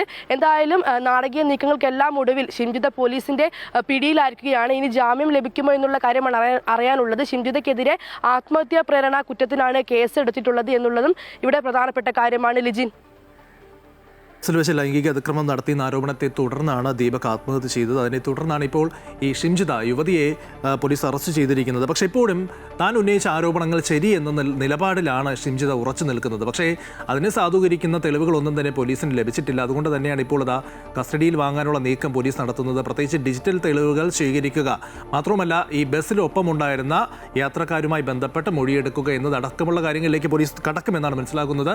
എന്തായാലും വർഷയാണ് വിവരങ്ങൾ നൽകിയത്. 3-ാം ബലാത്സംഗ കേസിൽ ജയിലിൽ കഴിയുന്ന രാഹുൽ മാങ്കൂട്ടത്തിൽ MLAയുടെ ജാമ്യ ഹർജിയിൽ പത്തനംതിട്ട ജില്ലാ സെഷൻസ് കോടതി ഇന്ന് വാദം കേൾക്കും. പ്രത്യേക അന്വേഷണ സംഘത്തിന്റെ റിപ്പോർട്ടും കോടതിയിൽ സമർപ്പിക്കും. തിരുവല്ല മജിസ്ട്രേറ്റ് കോടതി കഴിഞ്ഞ ദിവസം രാഹുലിന് ജാമ്യം നിഷേധിച്ചിരുന്നു. വിവരങ്ങളുമായി കണ്ണൻ ദേവ് ചേരുകയാണ്. Kannan, good morning. എന്തായാലും ഈ രാഹുൽ മാങ്കൂട്ടത്തിനെ സംബന്ധിച്ചിടത്തോളം 3-ാമത്തെ ലൈംഗിക കേസാണ് ഇപ്പോൾ മുന്നിൽ വരുന്നത്. പക്ഷേ നമ്മൾ കഴിഞ്ഞ ദിവസവും കണ്ടതാണ്, ആദ്യ കേസിലെ പരാതിക്കാരി വളരെ ഗുരുതരമായിട്ടുള്ള കാര്യങ്ങൾ മുന്നോട്ട് വയ്ക്കുന്നു. അത് സത്യവാങ്മൂലമായി കോടതിയുടെ മുൻപിൽ എത്തിക്കുകയും ചെയ്യുന്നു. ഇന്ന് ഈ ജാമ്യ ഹർജിയിൽ വാദം നടക്കുമ്പോൾ ആദ്യ പരാതിയിലുണ്ടായിരുന്ന യുവതി ഉന്നയിച്ച കാര്യങ്ങളൊക്കെ തന്നെ വരാനുള്ള സാധ്യത തന്നെയല്ലേ മുന്നിൽ കാണുന്നത്?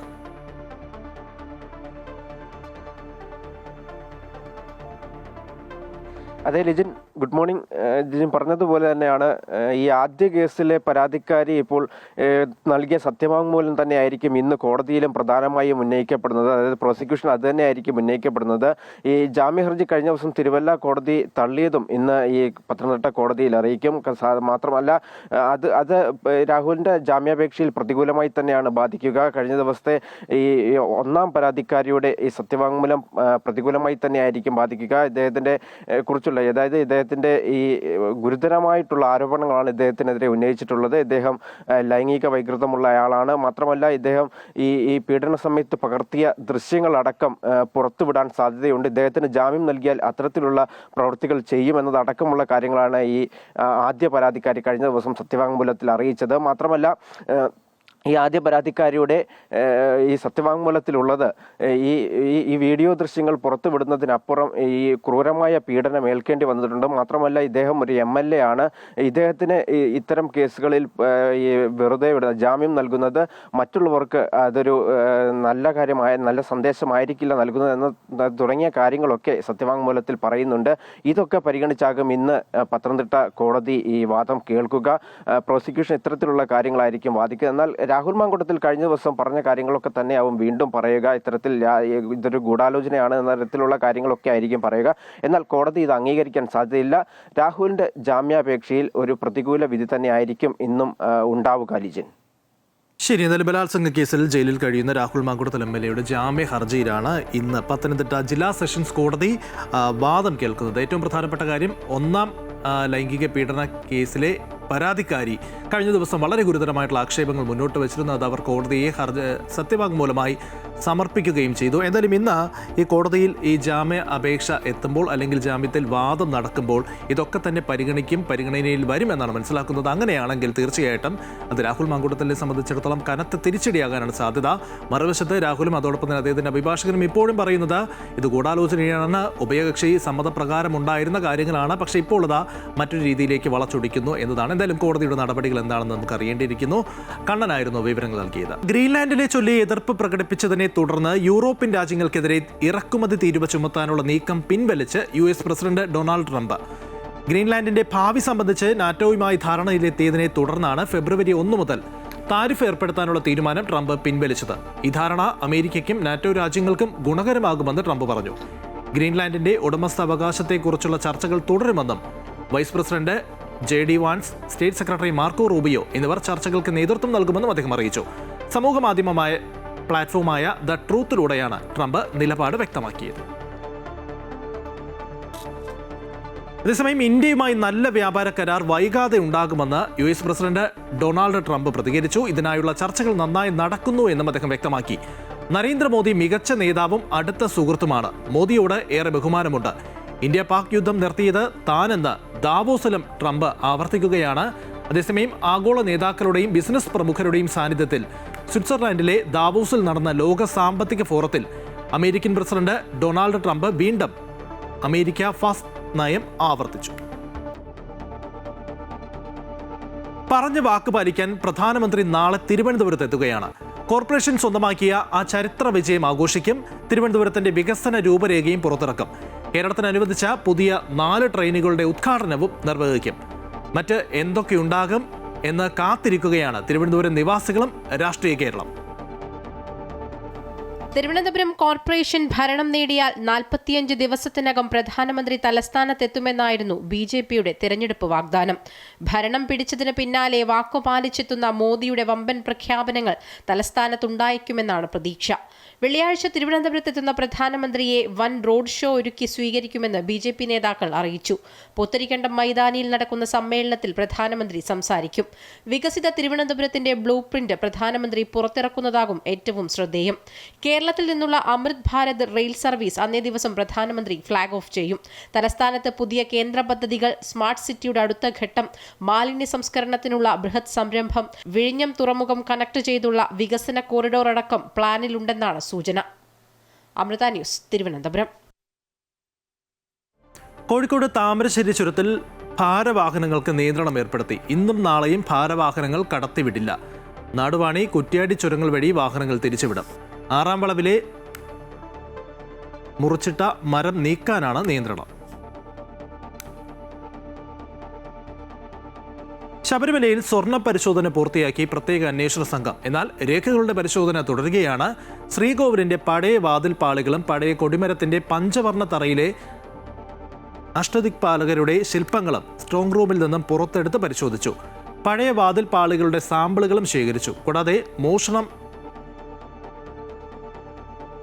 സ്വർണം വാങ്ങിയ ബെല്ലാരിയിലെ ജ്വല്ലറിയുടെ ഗോവർദ്ധൻ ഉണ്ണികൃഷ്ണൻ പോറ്റി മുഖേന ശബരിമലയിൽ സമർപ്പിച്ച സ്വർണ്ണമാലയും കണ്ടെത്തിയിട്ടുണ്ട്. ആദ്യ പരിശോധനയിൽ ഈ മാലയുടെ വിവരങ്ങൾ രജിസ്റ്ററിൽ ലഭ്യമായിരുന്നില്ല. പരിശോധന നടത്തുന്ന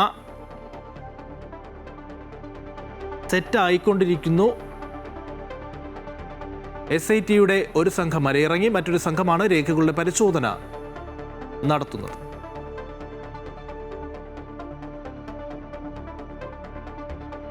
നടിയാക്രമിച്ച കേസിൽ കോടതി അലക്ഷ്യ ഹർജികൾ എറണാകുളം പ്രിൻസിപ്പൽ സെഷൻസ് കോടതിയിൽ പരിഗണിക്കുന്നത്. ദിലീപ് നൽകിയ ഹർജികളാണ്. വിചാരണ നടപടികൾ രഹസ്യമായി സൂക്ഷിക്കണമെന്നും ആ നിർദ്ദേശം മാധ്യമങ്ങൾ ലംഘിച്ചു എന്നുമാണ് ഹർജിയിൽ ദിലീപ് ആരോപിക്കുന്നത്.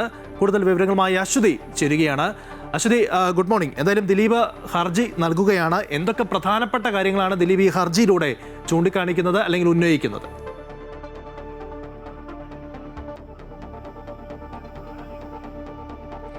ലിജിൻ, പ്രധാനമായും ഈ കേസിന്റെ വിധി വന്നതിന് തൊട്ട് പിന്നാലെ തന്നെ ദിലീപ് പല രീതിയിലുള്ള ആരോപണങ്ങൾ ഉന്നയിച്ചിരുന്നു. അതിനെ തുടർന്നാണ് കോടതി അലക്ഷ്യ ഹർജിയുമായിട്ട് ദിലീപ് മുന്നോട്ട് പോയിട്ടുള്ളത്. അതിൽ ഏറ്റവും പ്രധാനപ്പെട്ടത് ഈ വാദങ്ങളുടെ വിശദാംശങ്ങൾ ചോർന്നു എന്നതാണ്. അതിലാണ് ചില മാധ്യമങ്ങൾക്കടക്കം ഈ പ്രതിയാക്കിക്കൊണ്ട് തന്നെ അവർക്കെതിരെ ഈ ഹർജി നൽകിയിരിക്കുന്നത്. ഈ കോടതി അലക്ഷ്യ ഹർജികളായിട്ടാണ്. അത് നേരത്തെ തന്നെ സെഷൻസ് കോടതിയുടെ പരിധിയിൽ വന്നിരുന്നു. പക്ഷേ അത് മാറ്റിവെക്കുകയാണ് ചെയ്തത്. ഇന്ന് ആ ഹർജികൾ വീണ്ടും പരിഗണിക്കുകയാണ്. ഇതിൽ അന്വേഷണ ഉദ്യോഗസ്ഥന് എതിരെ അടക്കം ഈ ഹർജിയിൽ പരാമർശമുണ്ട്. ഒന്ന്, കേസിൽ കുറ്റവിമുക്തനായ ദിലീപ് അദ്ദേഹം പറയുന്നത് അന്വേഷണ ഉദ്യോഗസ്ഥനായ ബൈജു പൗലോസ്, അതുപോലെ തന്നെ ചില മാധ്യമ സ്ഥാപനങ്ങൾ എന്നിവർ ഈ വിശദാംശങ്ങൾ, പ്രത്യേകിച്ച് ഈ അടച്ചിട്ട മുറിയിലുള്ള വാദങ്ങളുടെ വിശദാംശങ്ങൾ പുറത്തേക്ക് അത് ലീക്ക് ചെയ്തു എന്നതാണ്. അത് കോടതി വിരുദ്ധമാണ്. കാരണം ഇത് അടച്ചിട്ട മുറിയിലാണ് ഈ സംഭവങ്ങളെല്ലാം, ഈ വാദപ്രതിവാദങ്ങൾ ഉണ്ടായത് എന്നതാണ് ദിലീപിന്റെ വാദം. അതുകൊണ്ട് തന്നെ അത് കോടതി അലക്ഷ്യ കേസിന്റെ പരിധിയിൽ വരുമെന്നാണ് ദിലീപ് വാദിക്കുന്നത്. അതുപോലെ തന്നെ ഇതിലെ പ്രധാന സാക്ഷിയുണ്ട്. അദ്ദേഹം ഇങ്ങനെ സാക്ഷി ഉണ്ടായി എങ്കിലും അദ്ദേഹം ആദ്യം തന്നെ മാധ്യമങ്ങൾക്ക് മുൻപിലാണ് വന്നത്. അങ്ങനെ ഒരു സാക്ഷി ഉണ്ട് എങ്കിൽ അത് ആദ്യം കോടതിയിലാണ് ഹാജരാക്കേണ്ടത്. പക്ഷെ അതിനു മുമ്പ് തന്നെ മാധ്യമങ്ങൾക്ക് മുന്നിൽ വെളിപ്പെടുത്തലുകൾ നടത്തുകയാണ് ചെയ്തത്. അത് ശരിയല്ല എന്നും ദിലീപ് വാദിക്കുന്നുണ്ട്. അതായത് ബാലചന്ദ്രകുമാറിന്റെ കാര്യമാണ് അദ്ദേഹം വ്യക്തമാക്കുന്നത്. അത് ഇത്തരത്തിൽ ബാലചന്ദ്രകുമാറിന്റെ ഈ പരാമർശങ്ങൾ അത് അന്വേഷണ ഉദ്യോഗസ്ഥർക്ക് എതിരായിട്ടുള്ള ഒരു കാര്യമായിട്ടാണ് ദിലീപ് കോടതിയിൽ അവതരിപ്പിക്കുന്നത്. അതുപോലെ തന്നെ മാധ്യമങ്ങൾക്കെതിരായിട്ടുള്ള ചില കാര്യങ്ങൾ, അതിൽ ചില മാധ്യമങ്ങൾക്കെതിരെ ദിലീപ് കോടതിയിൽ പരാമർശവും നടത്തിയിട്ടുണ്ട്. എന്തായാലും ഈ ഏറ്റവും പ്രധാനപ്പെട്ടത് ഈ കേസിന്റെ വിശദാംശങ്ങൾ ചോർന്നു എന്നതാണ്. മാത്രമല്ല ഇല്ലാത്ത കാര്യങ്ങൾ പലതും പ്രചരിപ്പിക്കപ്പെട്ടു എന്നും ദിലീപ് വ്യക്തമാക്കുന്നുണ്ട്. എന്തായാലും ഈ കോടതി അലക്ഷ്യ ഹർജി ഇന്ന് പരിഗണിക്കുകയാണ്. എന്താണ് കോടതിയുടെ വിശദാംശങ്ങൾ, കോടതിയിൽ വരുന്ന വിശദാംശങ്ങൾ എന്താണെന്ന് നമുക്ക് ഇന്ന് മനസ്സിലാക്കാൻ സാധിക്കുമെന്നാണ് അറിയുന്നത്. കാരണം ഇത് മാറ്റിവെച്ചിരിക്കുന്ന ഹർജിയാണ്. ലിജിൻ, ശരി. എന്തായാലും ദിലീപ് സമർപ്പിച്ച കോടതി അലക്ഷ്യ ഹർജികളാണ് എറണാകുളം പ്രിൻസിപ്പൽ സെഷൻസ് കോടതി ഇന്ന് പരിഗണിക്കുന്നത്. നേരത്തെ തന്നെ ദിലീപ് ഉന്നയിച്ചതുപോലെ പല കാര്യങ്ങളും വളരെ രഹസ്യമായി സൂക്ഷിക്കേണ്ടതായിരുന്നു. പക്ഷെ അതൊക്കെ തന്നെ പലരും ലംഘിച്ചു. പ്രത്യേകിച്ച് മാധ്യമങ്ങളെ ലക്ഷ്യം വെച്ചുകൊണ്ട്, ഉന്നം വെച്ചുകൊണ്ട് അദ്ദേഹം പല ഘട്ടത്തിലും പറഞ്ഞിട്ടുണ്ട്. ഇതൊക്കെയാണ് ഈ ഹർജിയിൽ പ്രധാനമായും ചൂണ്ടിക്കാണിക്കുന്നത്. അതോടൊപ്പം തന്നെ ഈ സാക്ഷികളുമായി ബന്ധപ്പെട്ടുള്ള വിഷയങ്ങൾ ആരോപണമുണ്ട്. അങ്ങനെ നിരവധിയായിട്ടുള്ള ആരോപണങ്ങളൊക്കെ തന്നെ അദ്ദേഹം മുന്നോട്ട് വയ്ക്കുന്നു. പല കാര്യങ്ങളും കോടതി അലക്ഷ്യമായി സംഭവിച്ചു.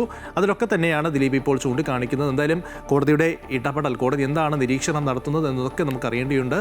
അശ്വതിയായിരുന്നു വിവരങ്ങൾ നൽകിയത്. ശമ്പള പരിഷ്കരണ കുടിശ്ശിക അനുവദിക്കുന്നതിലെ കടുത്ത അവഗണനയിലും വാഗ്ദാന ലംഘനങ്ങളിലും പ്രതിഷേധിച്ച് സംസ്ഥാനത്തെ സർക്കാർ മെഡിക്കൽ കോളേജ് ഡോക്ടർമാർ അനിശ്ചിതകാല സമരത്തിലേക്ക്. ഇന്നു മുതൽ അധ്യാപനം ബഹിഷ്കരിക്കും. ഫെബ്രുവരിയിൽ OP ബഹിഷ്കരിക്കാനും അടിയന്തരമല്ലാത്ത ശസ്ത്രക്രിയകൾ തടസ്സപ്പെടുന്ന രീതിയിലേക്ക് സമരം വ്യാപിപ്പിക്കാനുമാണ് തീരുമാനം. KGMCTയുടെ നേതൃത്വത്തിലാണ് സമരം പ്രഖ്യാപിച്ചിരിക്കുന്നത്. മറ്റ് സർക്കാർ ജീവനക്കാർക്ക് ശമ്പള പരിഷ്കരണ കുടിശ്ശിക പൂർണ്ണമായി നൽകിയിട്ടും മെഡിക്കൽ കോളേജ് ഡോക്ടർമാരുടെ കാര്യത്തിൽ സർക്കാർ വഞ്ചനാപരമായ നിലപാടാണ് സ്വീകരിക്കുന്നത് എന്ന് സംഘടന ആരോപിക്കുന്നു. ഇന്ന് എല്ലാ ഗവൺമെന്റ് മെഡിക്കൽ കോളേജിലും തിരുവനന്തപുരത്ത് മെഡിക്കൽ വിദ്യാഭ്യാസ ഡയറക്ടറുടെ ഓഫീസിന് മുന്നിലും ധർണ നടത്തും.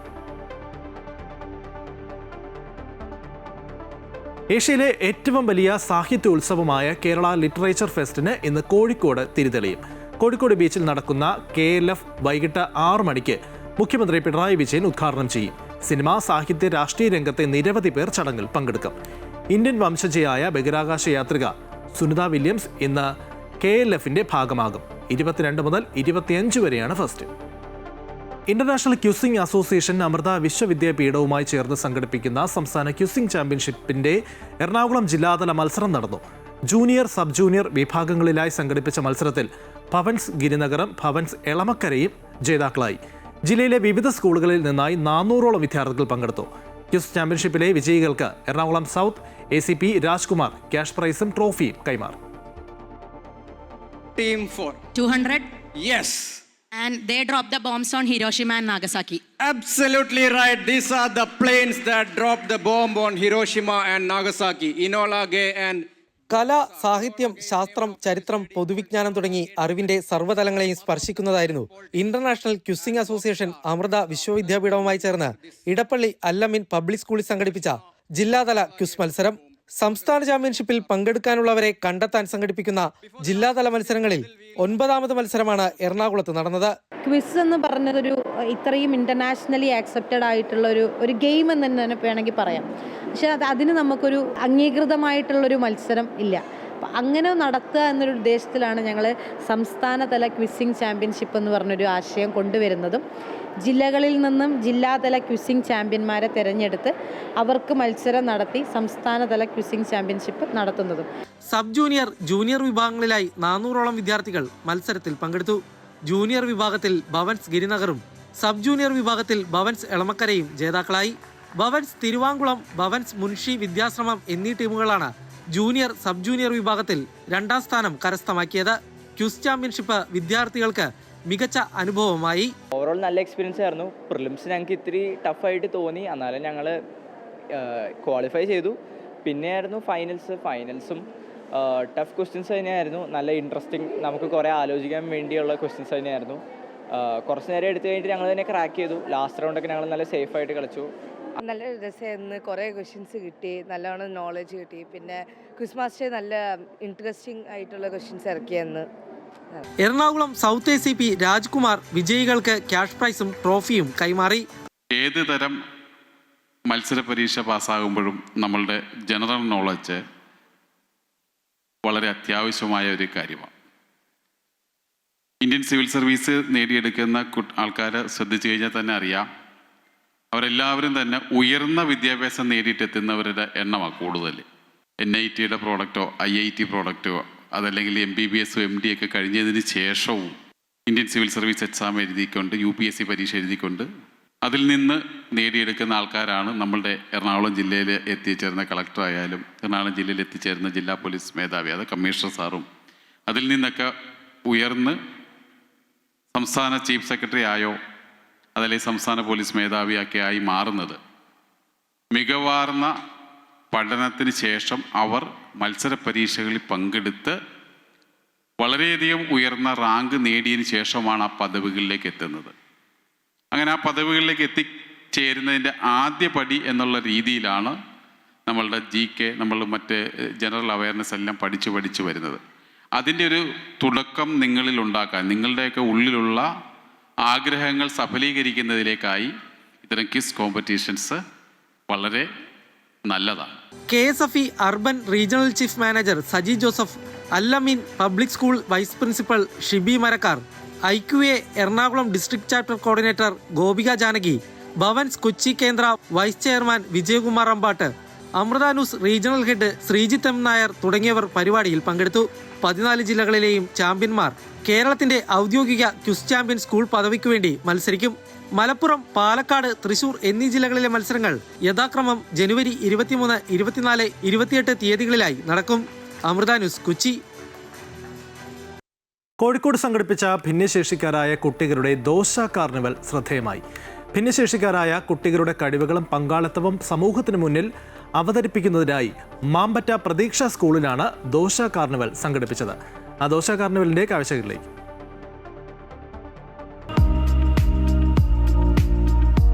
ഓരോ വീട്ടിൽ നിന്നും വിവിധ തരത്തിലുള്ള ദോശകൾ. ഇങ്ങനെ 40-ലധികം വ്യത്യസ്ത ദോശകളുമായാണ് കുട്ടികൾ ദോശ കാർണിവൽ സംഘടിപ്പിച്ചത്. രുചിയിലും അവതരണത്തിലും ഏറെ വ്യത്യസ്തത പുലർത്തിയ ദോശകൾ അധ്യാപകരെയും അതിഥികളെയും ഒരുപോലെ അതിശയിപ്പിച്ചു. എന്നാൽ കുട്ടികളാകട്ടെ ദോശകൾ രുചിക്കാമെന്ന സന്തോഷത്തിലായിരുന്നു. നല്ല അടിപൊളി ദോശയായിരുന്നു. എല്ലാവരുടെയും ദോശ നല്ല സൂപ്പറായിരുന്നു. പരിപാടി മുക്കം നഗരസഭ deputy chairperson CA Pradeep Kumar ഉദ്ഘാടനം ചെയ്തു. പരിപാടിയിൽ പങ്കെടുത്ത അതിഥികൾ മനസ്സും വയറും നിറഞ്ഞ സന്തോഷത്തോടെയാണ് മടങ്ങിയത്.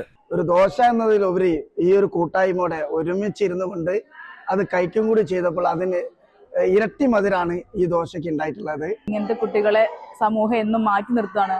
പക്ഷെ നമുക്കിനി അങ്ങോട്ട് അവരെ ചേർത്ത് പിടിച്ചുകൊണ്ട് ഒരുപാട് പരിപാടികൾ ചെയ്യണം എന്ന് തന്നെയാണ് ആഗ്രഹമുള്ളത്. ഓരോ വീട്ടിൽ നിന്നും അവർക്ക് കഴിയുന്ന ഒരു ഭക്ഷണ പദാർത്ഥങ്ങൾ കൊണ്ടുവരിക, അതിൻ്റെ ടേസ്റ്റ്, വ്യത്യസ്തമായിട്ടുള്ള രുചി വിദ്യാർത്ഥികളെ അനുഭവിപ്പിക്കുക എന്നുള്ള ഒരു പരീക്ഷണം 1ാം ഘട്ടത്തിലാണ് ഇത് നടപ്പിലാക്കുന്നത്. ഇനി അങ്ങോട്ട് വരും ദിവസങ്ങളിലൊക്കെ തന്നെ ഇത്തരം മാതൃകാപരമായിട്ടുള്ള പ്രവർത്തനം ഏറ്റെടുക്കാൻ വേണ്ടി ഇവിടുത്തെ ടീച്ചേഴ്സും PTA കമ്മിറ്റിയൊക്കെ തീരുമാനിച്ചിട്ടുണ്ട്. ഭിന്നശേഷിക്കാരായ കുട്ടികളുടെ ആത്മവിശ്വാസവും സാമൂഹിക പങ്കാളിത്തവും വളർത്തുക എന്ന ലക്ഷ്യത്തോടെയാണ് പരിപാടി സംഘടിപ്പിച്ചത്. 40-ലധികം ദോശകളിൽ നിന്നും മികച്ച ദോശയ്ക്കുള്ള 1ാം സ്ഥാനം ഗാലിയ കാരശ്ശേരി നേടി. 2ാം സ്ഥാനം ജോയിഷ് സന്തോഷും 3ാം സ്ഥാനം ശ്രീഹരി പൊന്നാങ്കയവും കരസ്ഥമാക്കി. അമൃത ന്യൂസ്, കോഴിക്കോട്. കോഴിക്കോട് മുക്കത്ത് 2 വർഷത്തിലധികമായി ഒരു 60-കാരന്റെ താമസം ശുചിമുറിയിലാണ്. അതേസമയം വീടില്ലാതെ ശുചിമുറിയിൽ താമസിക്കുന്ന സദാനന്ദന് നഗരസഭയുടെ നികുതി അടയ്ക്കണമെന്നുള്ള നോട്ടീസും വന്നിട്ടുണ്ട് എന്നതാണ് വിരോധാഭാസം. മുക്കം നഗരസഭയിലെ തെച്ചിയാട് വെള്ളിപ്പറമ്പ് വീട്ടിൽ സദാനന്ദനാണ് താമസിച്ചിരുന്ന പഴയ ഷെഡ് പൊളിഞ്ഞതിനു ശേഷം ശുചിമുറിയിൽ താമസിക്കുന്നത്. പ്രാഥമിക കാര്യങ്ങളും താമസവുമെല്ലാം ഒരേ സ്ഥലത്ത് തന്നെ. 2 വർഷത്തിലധികമായി സദാനന്ദന്റെ താമസം ഇങ്ങനെയാണ്. ഈ ബാത്റൂമിലാണ് നിങ്ങൾ താമസിക്കുന്നത്? ഇവിടെ കിടക്കോ? ഭക്ഷണമൊക്കെ ഇവിടെ നിന്നോ? തരൂ. ഇത്തവണയും വോട്ട് ചെയ്ത സദാനന്ദൻ തെരഞ്ഞെടുപ്പ് സമയത്തെല്ലാം വീടില്ല, വെള്ളമില്ല എന്നൊക്കെ പരാതി പറയാറുണ്ട്. പക്ഷേ ഒന്നും ശരിയായില്ല. പനയോല വെട്ടാൻ പോകുന്ന ജോലിക്കിടെ പനയിൽ നിന്നും വീണ് പരിക്കേറ്റു. ഏറെക്കാലം ആശുപത്രിയിലായിരുന്നു. പിന്നീട് സദാനന്ദന് കാര്യമായ ജോലിക്കൊന്നും പോകാനും പറ്റാതെയായി. നാട്ടുകാരുടെ സഹായത്താൽ അങ്ങാടികളിൽ നിന്നും ലഭിക്കുന്ന ഭക്ഷണവും ആരെങ്കിലും നൽകുന്ന ചെറിയ പൈസകളും കൊണ്ടാണ് ജീവിതം മുന്നോട്ടു പോകുന്നത്.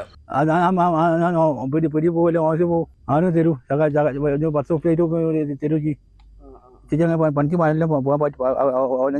പനമായി വീണിട്ട് കുറെ കാലം. അതേസമയം വീടില്ലാത്ത സദാനന്ദന് ഇപ്പോൾ മുക്കം നഗരസഭയുടെ നികുതി അടയ്ക്കാനുള്ള നോട്ടീസും വന്നിട്ടുണ്ട്. ഇതൊരു വളരെ ദയനീയമായ അവസ്ഥ. അപ്പം നമ്മൾ അതിദരിദ്രരില്ല എന്നാണല്ലോ വെപ്പ്. പക്ഷേ ഇപ്പോഴും ഇങ്ങനെയുള്ള ഒറ്റപ്പെട്ട ആൾക്കാരൊക്കെ ഉണ്ടെന്നുള്ളത് നമുക്കൊരു അപമാനമാണ്. അതുകൊണ്ട് കഴിയുന്ന ആൾക്കാർ എത്രയും പെട്ടെന്ന് ഈ സദാനന്ദന് ഒരു വീട് ഉണ്ടാക്കി കൊടുക്കണം. സദാനന്ദന് സ്വന്തമായി സ്ഥലമുണ്ട്. 5 വർഷം മുൻപ് ഇവിടെ നാട്ടുകാർ മുൻകൈയെടുത്ത് തറ കെട്ടിയെങ്കിലും പിന്നീടൊന്നും നടന്നില്ല. ചെറിയ മാനസിക പ്രശ്നങ്ങളുള്ള സദാനന്ദന്റെ അവസ്ഥ കണ്ട് അധികൃതർ എത്രയും പെട്ടെന്ന് വീടെന്ന സ്വപ്നം യാഥാർത്ഥ്യമാക്കുമെന്ന പ്രതീക്ഷയിലാണ് നാട്ടുകാർ. അമൃത ന്യൂസ്, കോഴിക്കോട്. കോട്ടയം നഗരസഭയുടെ ബാങ്ക് അക്കൗണ്ടുകളിൽ നിന്നും 211 കോടി രൂപ കാണാതായ സംഭവത്തിൽ ഉദ്യോഗസ്ഥർക്ക് തദ്ദേശ വകുപ്പ് പ്രിൻസിപ്പൽ സെക്രട്ടറി നോട്ടീസ് അയച്ചു. 2 മുൻ സെക്രട്ടറിമാർക്കും നിലവിലെ സെക്രട്ടറിക്കുമാണ് നോട്ടീസ് അയച്ചിരിക്കുന്നത്. വിഷയം ഉദ്യോഗസ്ഥർക്കെതിരായ നടപടിയിൽ മാത്രം ഒതുങ്ങുന്നതല്ല എന്നും ഭരണ നേതൃത്വത്തിനെതിരെയും അന്വേഷണം വേണമെന്ന് CPM ആവശ്യപ്പെട്ടു. കോട്ടയം നഗരസഭയുടെ 7 അക്കൗണ്ടുകളിൽ നിന്നായി 211 കോടി രൂപ കാണാതായെന്ന ആരോപണത്തെ തുടർന്ന് പ്രിൻസിപ്പൽ ഡയറക്ടർ അന്വേഷണത്തിന് ഉത്തരവിടുകയും 2 ഘട്ടങ്ങളിലായി പരിശോധനകൾ നടത്തുകയും ചെയ്തിരുന്നു.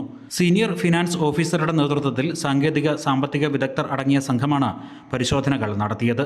ഇതേ തുടർന്ന് അന്വേഷണ സംഘം നൽകിയ റിപ്പോർട്ടിന്റെ അടിസ്ഥാനത്തിലാണ് നഗരസഭയിലെ 2 മുൻ സെക്രട്ടറിമാർക്കും നിലവിലെ സെക്രട്ടറിക്കും തദ്ദേശ വകുപ്പ് പ്രിൻസിപ്പൽ സെക്രട്ടറി കുറ്റാരോപണ നോട്ടീസ് നൽകിയത്.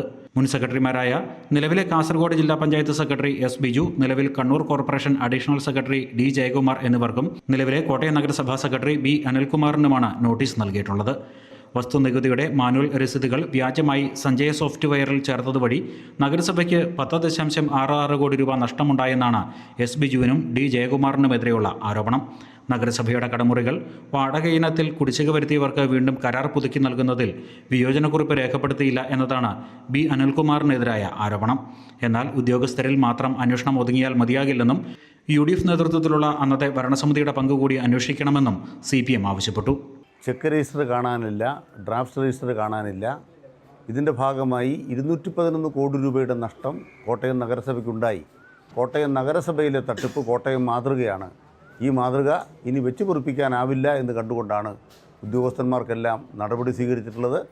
ഇതിൻ്റെ ഭരണ നേതൃത്വത്തിൻ്റെ പങ്കിലേക്ക് കൂടി അന്വേഷണം പോകണമെന്നാണ് ഇടതുപക്ഷ ജനാധിപത്യ ആവശ്യപ്പെടുന്നത്. സംസ്ഥാനത്ത് മറ്റെങ്ങും കാണാത്ത വിധത്തിലുള്ള തട്ടിപ്പാണ് കോട്ടയം നഗരസഭയിൽ നടന്നിട്ടുള്ളതെന്നാണ് LDFന്റെ ആരോപണം. എന്നാൽ ഫണ്ട് കാണാതായെന്ന ആരോപണം കണക്കുകളിലെ സാങ്കേതികത്വം മാത്രമാണെന്നും തദ്ദേശ തെരഞ്ഞെടുപ്പ് മുന്നിൽ കണ്ടുള്ള രാഷ്ട്രീയ ആരോപണമെന്നും UDF മറു ആരോപണം ഉയർത്തിയിരുന്നു. ഏതായാലും പ്രിൻസിപ്പൽ സെക്രട്ടറി നോട്ടീസ് നൽകിയതോടെ വീഴ്ച സംഭവിച്ചത് എവിടെ എന്ന് ഇനി ഉദ്യോഗസ്ഥർ തന്നെ വിശദീകരിക്കേണ്ടി വരും. അമൃത ന്യൂസ്, കോട്ടയം. ഉയർന്ന വിദ്യാഭ്യാസമോ ജീവിത സാഹചര്യങ്ങളോ മാത്രം പോരാ, സമൂഹത്തിലെ അവശരിലേക്ക് തുറന്നിരിക്കുന്ന കണ്ണുകളും വേണമെന്ന് ചിന്തിക്കുന്ന യുവതലമുറയാണ് നാടിൻ്റെ സമ്പത്ത്. അത്തരത്തിൽ അവബോധം ഉൾക്കൊണ്ടുകൊണ്ട് 4 ചുവരുകൾക്കുള്ളിൽ ജീവിതം തള്ളി നീക്കുന്ന അവശത അനുഭവിക്കുന്ന 50ഓളം പേർക്ക് താങ്ങാവുകയാണ് തൃശൂർ പഴുവിൽ ഗോകുലം സ്കൂളിലെ വിദ്യാർത്ഥികൾ. 1 മാസത്തേക്ക് വേണ്ട ഭക്ഷ്യ ഉൽപ്പന്നങ്ങളും സാമഗ്രികളുമാണ് കുട്ടികൾ സമാഹരിച്ച് കൈമാറിയത്. മാനവനാത്മസുഖത്തിനാചരിക്കുന്നവ അപരന് സുഖത്തിനായി വരയണം എന്ന ശ്രീനാരായണ ഗുരുദേവന്റെ ആപ്തവാക്യം അപ്പാടെ നെഞ്ചിലേറ്റിയിരിക്കുകയാണ് ഗോകുലത്തിലെ വിദ്യാർത്ഥികൾ. ഇതിനായി വിദ്യാർത്ഥികൾ തങ്ങളുടെ വീട്ടിലെ ആവശ്യത്തിനായി സാധനങ്ങൾ വാങ്ങുമ്പോൾ ഒരു പങ്ക് ദാനം ചെയ്യാൻ വേണ്ടി രക്ഷിതാക്കളോട് പറഞ്ഞു. ഇതിലൂടെ പഞ്ചസാരയും പരിപ്പും ചായപ്പൊടിയും എന്ന് വേണ്ട സോപ്പും വാഷിംഗ് പൗഡറും അടക്കം 34 ഇനങ്ങൾ കുട്ടികൾ സമാഹരിച്ചു. ഇവ സ്കൂളിലെത്തിച്ച് അധ്യാപകർ അടക്കമുള്ളവർ ചേർന്ന് സൂക്ഷിച്ച് പാക്ക് ചെയ്തു. ശേഖരിച്ച സാധനങ്ങൾ പുത്തൻപീടികയിലുള്ള കാരുണ്യ എന്ന ജീവകാരുണ്യ സംഘടനയുടെ കീഴിൽ നിരാലംബരായി ബുദ്ധിമുട്ടുന്ന 50 പേർക്കാണ് ആദ്യഘട്ടത്തിൽ കൈമാറിയത്. കുട്ടികൾ അവരുടെ വീട്ടിൽ ഉപയോഗിച്ച് അവർ സാധാരണ ഉപയോഗിക്കുന്നതിൽ നിന്ന് കൂടുതലായി വാങ്ങുന്ന സാധനങ്ങളിൽ ഒരു കോൺട്രിബ്യൂഷൻ എന്ന രീതിയിൽ സ്കൂളിൽ തരികയും അത് ആ പാവങ്ങൾ ആയ മനുഷ്യരുടെ കൈകളിലേക്ക് എത്തിപ്പെടുകയും ചെയ്തതിൻ്റെ സന്തോഷമാണ് ഇപ്പോൾ പറയാനുള്ളത്. കാരുണ്യ മാസം തോറും ഇവർക്ക് നൽകുന്ന സഹായങ്ങൾക്ക് പുറമെ ഗോകുലത്തിലെ വിദ്യാർത്ഥികൾ നൽകിയ 1 മാസത്തേക്ക് വേണ്ട അധിക ഉൽപ്പന്നങ്ങൾ ആശ്വാസമായി. ചാഴൂർ പഞ്ചായത്തിലും സമീപ പ്രദേശങ്ങളിലുമായി നിരവധി ജീവകാരുണ്യ പ്രവർത്തനങ്ങളും നടത്തിയിട്ടുള്ളതാണ് ഗോകുലത്തിലെ വിദ്യാർത്ഥികൾ. പഠനത്തിനൊപ്പം സമൂഹത്തിലെ അവസരയിലേക്ക് തുറന്നുവെച്ച കണ്ണും പരിചരണവുമാണ് ഏറ്റവും വലിയ അനുഭവ സമ്പത്തെന്നാണ് ഗോകുലത്തിലെ വിദ്യാർത്ഥികളുടെ പക്ഷം. സമൂഹത്തിലെ ഏറ്റവും താഴെത്തട്ടിലുള്ള ആളുകൾക്ക് ഞങ്ങളെ കൊണ്ട് കഴിയുന്ന ഒരു സംഭാവന ഞങ്ങൾ നൽകി. എല്ലാ വിദ്യാർത്ഥികളുടെയും വീടുകളിൽ നിന്ന് ശേഖരിച്ച് ഏറ്റവും ഒരാൾക്ക് അടിസ്ഥാനപരമായിട്ടുള്ള കാര്യങ്ങളാണ് ഞങ്ങൾ ഇന്ന് നൽകിയത്. സ്കൂളിൽ വെച്ച് നടന്ന ചടങ്ങിൽ Karunya secretary Sreemurugan Anthikkad, Gokulam school principal doctor Abhilash KR, Chazhoor panchayat vice president Shaji, school administrative വിഭാഗം മേധാവി ശ്രീജ എന്നിവർ പങ്കെടുത്തു. അമൃത ന്യൂസ്, തൃശൂർ. ഇങ്ങനെ തൃശ്ശൂർ മാത്രമല്ല, പഠനത്തോടൊപ്പം തന്നെ സാമൂഹ്യ സേവനവും ഒരുപോലെ മുന്നോട്ട് കൊണ്ടുപോകുന്ന ഒരു സ്കൂളും കുറേ കുട്ടികളും ആലപ്പുഴ മുഹമ്മയിലുമുണ്ട്. പഠനവും സാമൂഹ്യ പ്രതിബദ്ധതയും കൈമുതലാക്കിയ ആ കുട്ടികളുടെ വിശേഷങ്ങൾക്ക്. സ്കൂളിലേക്ക് കരുതിയ ബാഗിൽ പുസ്തകങ്ങൾക്കും മറ്റ് പഠന സാമഗ്രികൾക്കുമൊപ്പം വീട്ടു സാധനങ്ങൾ, പഴയ പത്രങ്ങൾ. എങ്ങോട്ടാണ് ഇവരുടെ യാത്ര?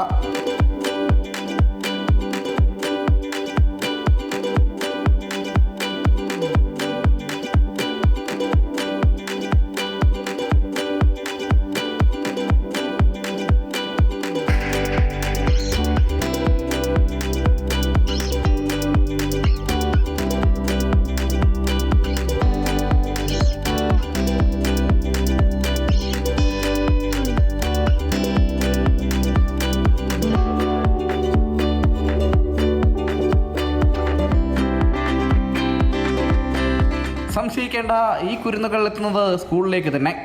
എന്നാൽ ഇവരുടെ കൈവശം ഉപ്പ് തൊട്ട് കർപ്പൂരം വരെ ഒരു വീട്ടിലേക്ക് വേണ്ടതെല്ലാം ഉണ്ട് എന്നതാണ് യാഥാർത്ഥ്യം. സ്വന്തം വീട്ടിൽ നിന്ന് ഇവർ ഈ കൊണ്ടുവരുന്നത് സമൂഹത്തിൽ ദുരിതമനുഭവിക്കുന്ന ജീവിതങ്ങൾക്ക് തണലേകാനാണ്. ഈ അപൂർവ കാഴ്ച നമുക്ക് സമ്മാനിക്കുന്നതാകട്ടെ ആലപ്പുഴ മുഹമ്മയിലെ KE കാർമൽ CMI സ്കൂളും. സമൂഹത്തിലെ പാർശ്വവൽക്കരിക്കപ്പെട്ട വ്യക്തികളെ സ്നേഹിക്കുക, പ്രകൃതിയെ സ്നേഹിക്കുക എന്ന കാര്യങ്ങൾക്ക് ഓരോ വിദ്യാർത്ഥിയും അവരവരുടെ രീതിയിൽ കൊണ്ടുവരും. അത് ഞങ്ങൾ കളക്ട് ചെയ്ത് എല്ലാ ആഴ്ചയിലും ഒരു 10 കുടുംബത്തിന് കൊടുക്കുന്ന ഒരു പ്രോജക്റ്റ്. ഓരോ ക്ലാസ്സിലെയും കുട്ടികൾ 4 ടീമുകളായി തിരിയും. ഓരോ ടീമുകളും കൊണ്ടുവരേണ്ടുന്ന സാധനങ്ങൾ സംബന്ധിച്ച് ക്ലാസ് ടീച്ചർ നിർദ്ദേശം നൽകും. സാധനങ്ങൾ എത്തിക്കുവാൻ ഒരു നിശ്ചിത ദിവസവും തീരുമാനിക്കും. ഇതിൻ്റെ അടിസ്ഥാനത്തിലാണ് ഇവരുടെ ഈ വരവ്. അവർ അനുഭവിക്കുന്ന കഷ്ടപ്പാടുകളും നമ്മൾ എത്രമാത്രം പ്രിവിലേജ് ആണെന്ന് നമുക്ക് മനസ്സിലാവും. അപ്പോൾ അവിടെ പോയി സമയം സ്പെൻഡ് ചെയ്യാൻ കിട്ടിയ ഒരു അവസരവും ഭയങ്കര മൂല്യമുള്ളതായിട്ട് തന്നെ കാണുന്നു. പ്രദേശത്തെ ദുരിതം അനുഭവിക്കുന്ന 10ഓളം വീടുകളിലാണ് ഈ സാധനങ്ങൾ എത്തിക്കുന്നത്. ഇത് കൃത്യമായ ഇടവേളകളിൽ തുടരും. ഇതിനു പുറമെ പഴയ പത്രപേപ്പർ ശേഖരണവുമുണ്ട്. ഇപ്പോൾ ബെഡ്ഷീറ്റ് ആകാം, ടൂത്ത് പേസ്റ്റ് ആകാം, ബേസിക് ആയിട്ടുള്ള പലചരക്കാകാം, വെജിറ്റബിൾസ് ആകാം, ഇതെല്ലാം എന്തൊക്കെയാണ് കൊണ്ടുവരേണ്ടതെന്ന് ക്ലാസ് ടീച്ചർ ഒരു ലിസ്റ്റ് തയ്യാറാക്കും, ഞങ്ങളുമായിട്ട് ഷെയർ ചെയ്യും. പഠനത്തോടൊപ്പം സാമൂഹ്യ പ്രതിബദ്ധതയും വളർത്തുക എന്ന ലക്ഷ്യത്തോടെയാണ് ഈ നവീന ആശയം സ്കൂൾ പ്രാവർത്തികമാക്കിയത്. കുട്ടികളും രക്ഷിതാക്കളും പൂർണ്ണ പിന്തുണയുമായി ഒപ്പം നിന്നതോടെ ആശയം സമ്പുഷ്ടമായി. ഇന്ന് കുട്ടികളുടെ നേതൃത്വത്തിൽ നിരവധി ചാരിറ്റി പ്രവർത്തനങ്ങളാണ് സ്കൂളിൽ അരങ്ങേറുന്നത്. അങ്ങനെ കേവലമായ പാഠപുസ്തക പഠനങ്ങൾക്കപ്പുറം മനുഷ്യസ്നേഹത്തിൻ്റെ പുത്തൻ പാഠങ്ങൾ കൂടി സ്വായത്തമാക്കുകയാണ് ഈ പുതുതലമുറ. അമൃത ന്യൂസ്, ആലപ്പുഴ. തീർച്ചയായും കുട്ടികളെ സംബന്ധിച്ചിടത്തോളം എപ്പോഴും പഠനമാണ് അവരുടെ പ്രാധാന്യ വിഷയമെന്ന് പറയുന്നത്. അതിനിടയ്ക്കാണ് ഇത്തരത്തിൽ സാമൂഹ്യ പ്രതിബദ്ധതയുള്ള അല്ലെങ്കിൽ സാമൂഹ്യ അവബോധമുണ്ടാക്കുന്ന ഇത്തരത്തിലുള്ള നന്മ പ്രവൃത്തികളുമായി അവർ മുന്നോട്ട് പോകുന്നത്. നിശ്ചയമായും അത് തൃശ്ശൂരിലെയും ആലപ്പുഴയിലെയും റിപ്പോർട്ടുകളിലൂടെ നമ്മളതാണ് കണ്ടത്. ഏഷ്യയ്ക്ക് പുറത്തെ ഏറ്റവും വലിയ ഹൈന്ദവ ആരാധനാലയമാണ് ന്യൂജേഴ്സി റോബിൻസ്വില്ലിലെ BAPS സ്വാമിനാരായണൻ അക്ഷർധാം ക്ഷേത്രം. അത്രയും മനോഹരമായ നിർമ്മിതിയാണ് ഇത്. ജീവിതത്തിൽ ഒരിക്കലെങ്കിലും സന്ദർശിച്ചിരിക്കേണ്ട ഒരിടം. ഇപ്പോൾ മഞ്ഞുകാലം കൂടി വന്നതോടെ ക്ഷേത്രത്തിന്റെ ഭംഗി 10 മടങ്ങ് വർദ്ധിച്ചിട്ടുണ്ട്.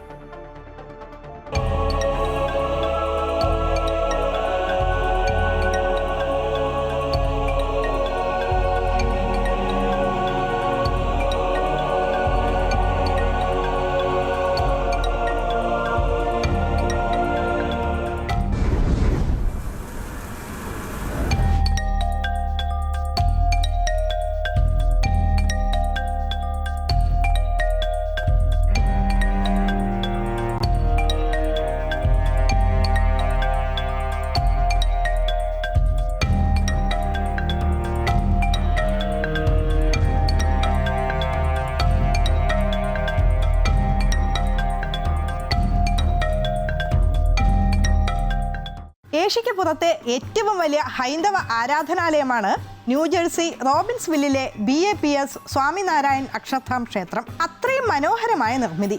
ജീവിതത്തിൽ ഒരിക്കലെങ്കിലും സന്ദർശിച്ചിരിക്കേണ്ട ഒരിടം. ഇപ്പോൾ മഞ്ഞുകാലം കൂടി വന്നതോടെ ക്ഷേത്രത്തിന്റെ ഭംഗി 10 മടങ്ങായി വർദ്ധിച്ചിരിക്കുകയാണ്.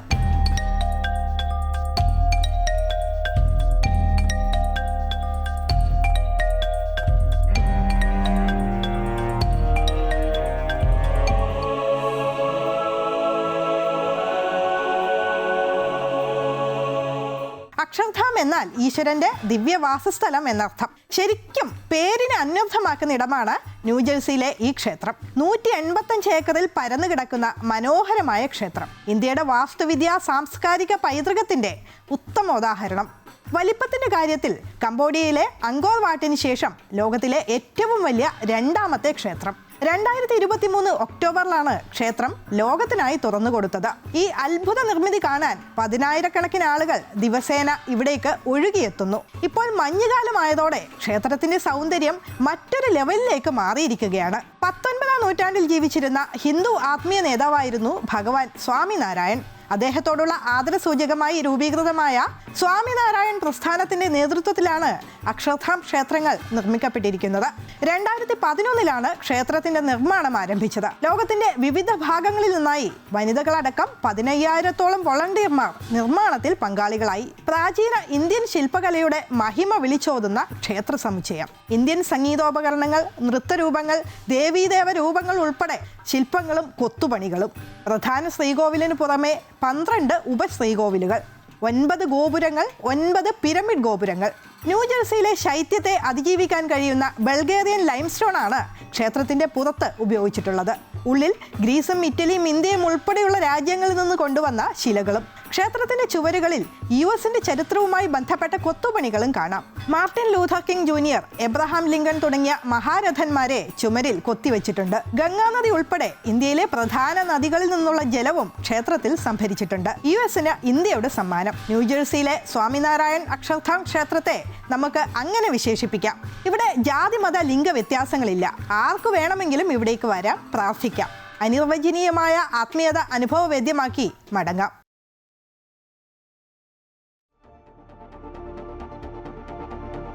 ഇനി ഇടുക്കിയിലേക്ക് പോവുകയാണ്. ഇടുക്കി കൊളുക്കമലയിലേക്കുള്ള ജീപ്പ് സവാരിക്ക് ഓൺലൈൻ ബുക്കിംഗ് ഏർപ്പെടുത്തി. സഞ്ചാരികളിൽ നിന്നും അമിതമായി പണം ഈടാക്കുന്നു എന്ന ആരോപണങ്ങൾ ഉയർന്ന സാഹചര്യത്തിലാണ് ഓൺലൈൻ വഴി ബുക്കിംഗ് ഏർപ്പെടുത്തിയത്. ഇത് തങ്ങൾക്കും ഏറെ പ്രയോജനകരമെന്നാണ് ജീപ്പ് ഡ്രൈവർമാരുടെയും അഭിപ്രായം.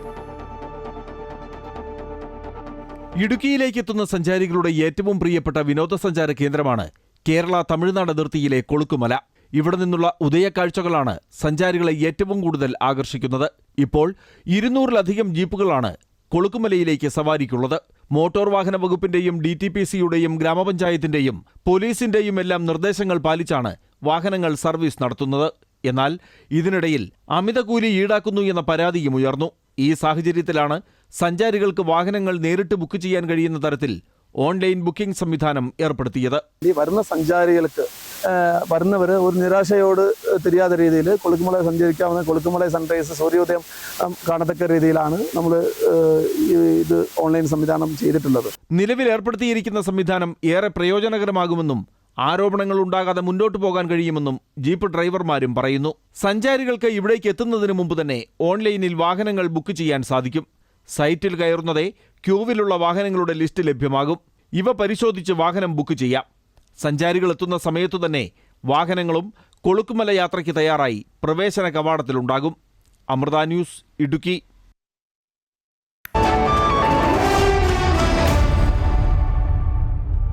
ഇനി വിപണി വിലയിരുത്തലുമായി ധനകാര്യ ഓഹരി വിദഗ്ധൻ കെ ദിലീപ് ചേരുകയാണ്. ദിലീപ്, ഇന്നെന്തായിരിക്കും ഓഹരി വിപണിയിൽ ഉണ്ടാകുന്ന മാറ്റം? ഏത് തരത്തിലായിരിക്കും ഇന്ന് വ്യാപാരം ആരംഭിക്കുക?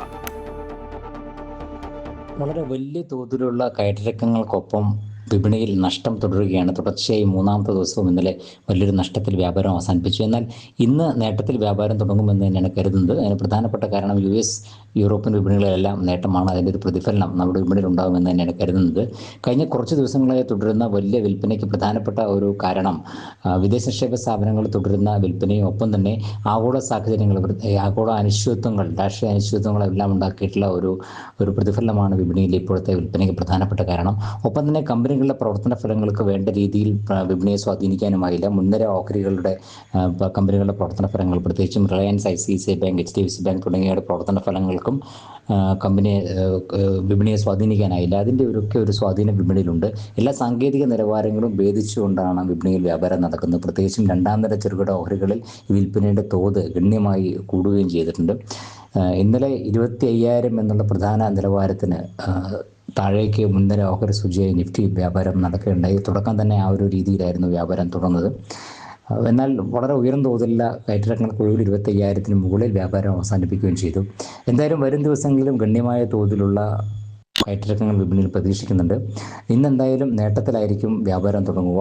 25,500 എന്നുള്ള നിലവാരം തന്നെയായിരിക്കും ഇപ്പോൾ മുൻനിര സൂചിയായി നിഫ്റ്റിക്ക് സാങ്കേതികമായി ഒരു പ്രതിരോധ നിലവാരമായി കണക്കാക്കുന്നത്. മറികടന്ന് വ്യാപാരം നടക്കുന്ന ഒരു സാഹചര്യത്തിൽ മാത്രമേ മുന്നോട്ട് നീങ്ങിയേക്കുമെന്നുള്ള പ്രതീക്ഷയുള്ളൂ. വലിയ തോതിലുള്ള ഒരു വിൽപ്പന വിപണി നടന്നു കഴിഞ്ഞുകൊണ്ട് തന്നെ ഒരു അതിവിൽപ്പനയിലാണ് ഇപ്പോൾ ഒട്ടുമിക്ക ഓഹരികളും. പ്രത്യേകിച്ചും മുൻനിര ഓഹരികളായ റിലയൻസ്, HDFC തുടങ്ങിയവയുടെയൊക്കെ ഒരു നിലവാരം ആ ഒരു രീതിയിലാണ്. അതുകൊണ്ട് തന്നെ ഈ ഒരാഴ്ചയിൽ തന്നെ ഈ ഒരു വിൽപ്പനയുടെ തോത് കുറഞ്ഞ് ഒരു നിക്ഷേപ താല്പര്യത്തിലേക്ക്, ഒരു നിക്ഷേപ രീതിയിലേക്ക് വിപണി മാറിയേക്കുമെന്ന് തന്നെയാണ് പ്രതീക്ഷിക്കുന്നത്. എന്തായാലും നേട്ടത്തിലായിരിക്കും ഇന്ന് വ്യാപാരം തുടങ്ങുക. ഇതാണ് ഇന്നത്തെ വിപണി വിലയിരുത്തൽ. നേട്ടത്തിലായിരിക്കും ഇന്ന് വ്യാപാരം ആരംഭിക്കുക എന്നുള്ളതാണ്. ദിലീപ് ആയിരുന്നു വിവരങ്ങൾ നൽകിയത്. ഇനി കായിക വാർത്തകൾ നോക്കാം.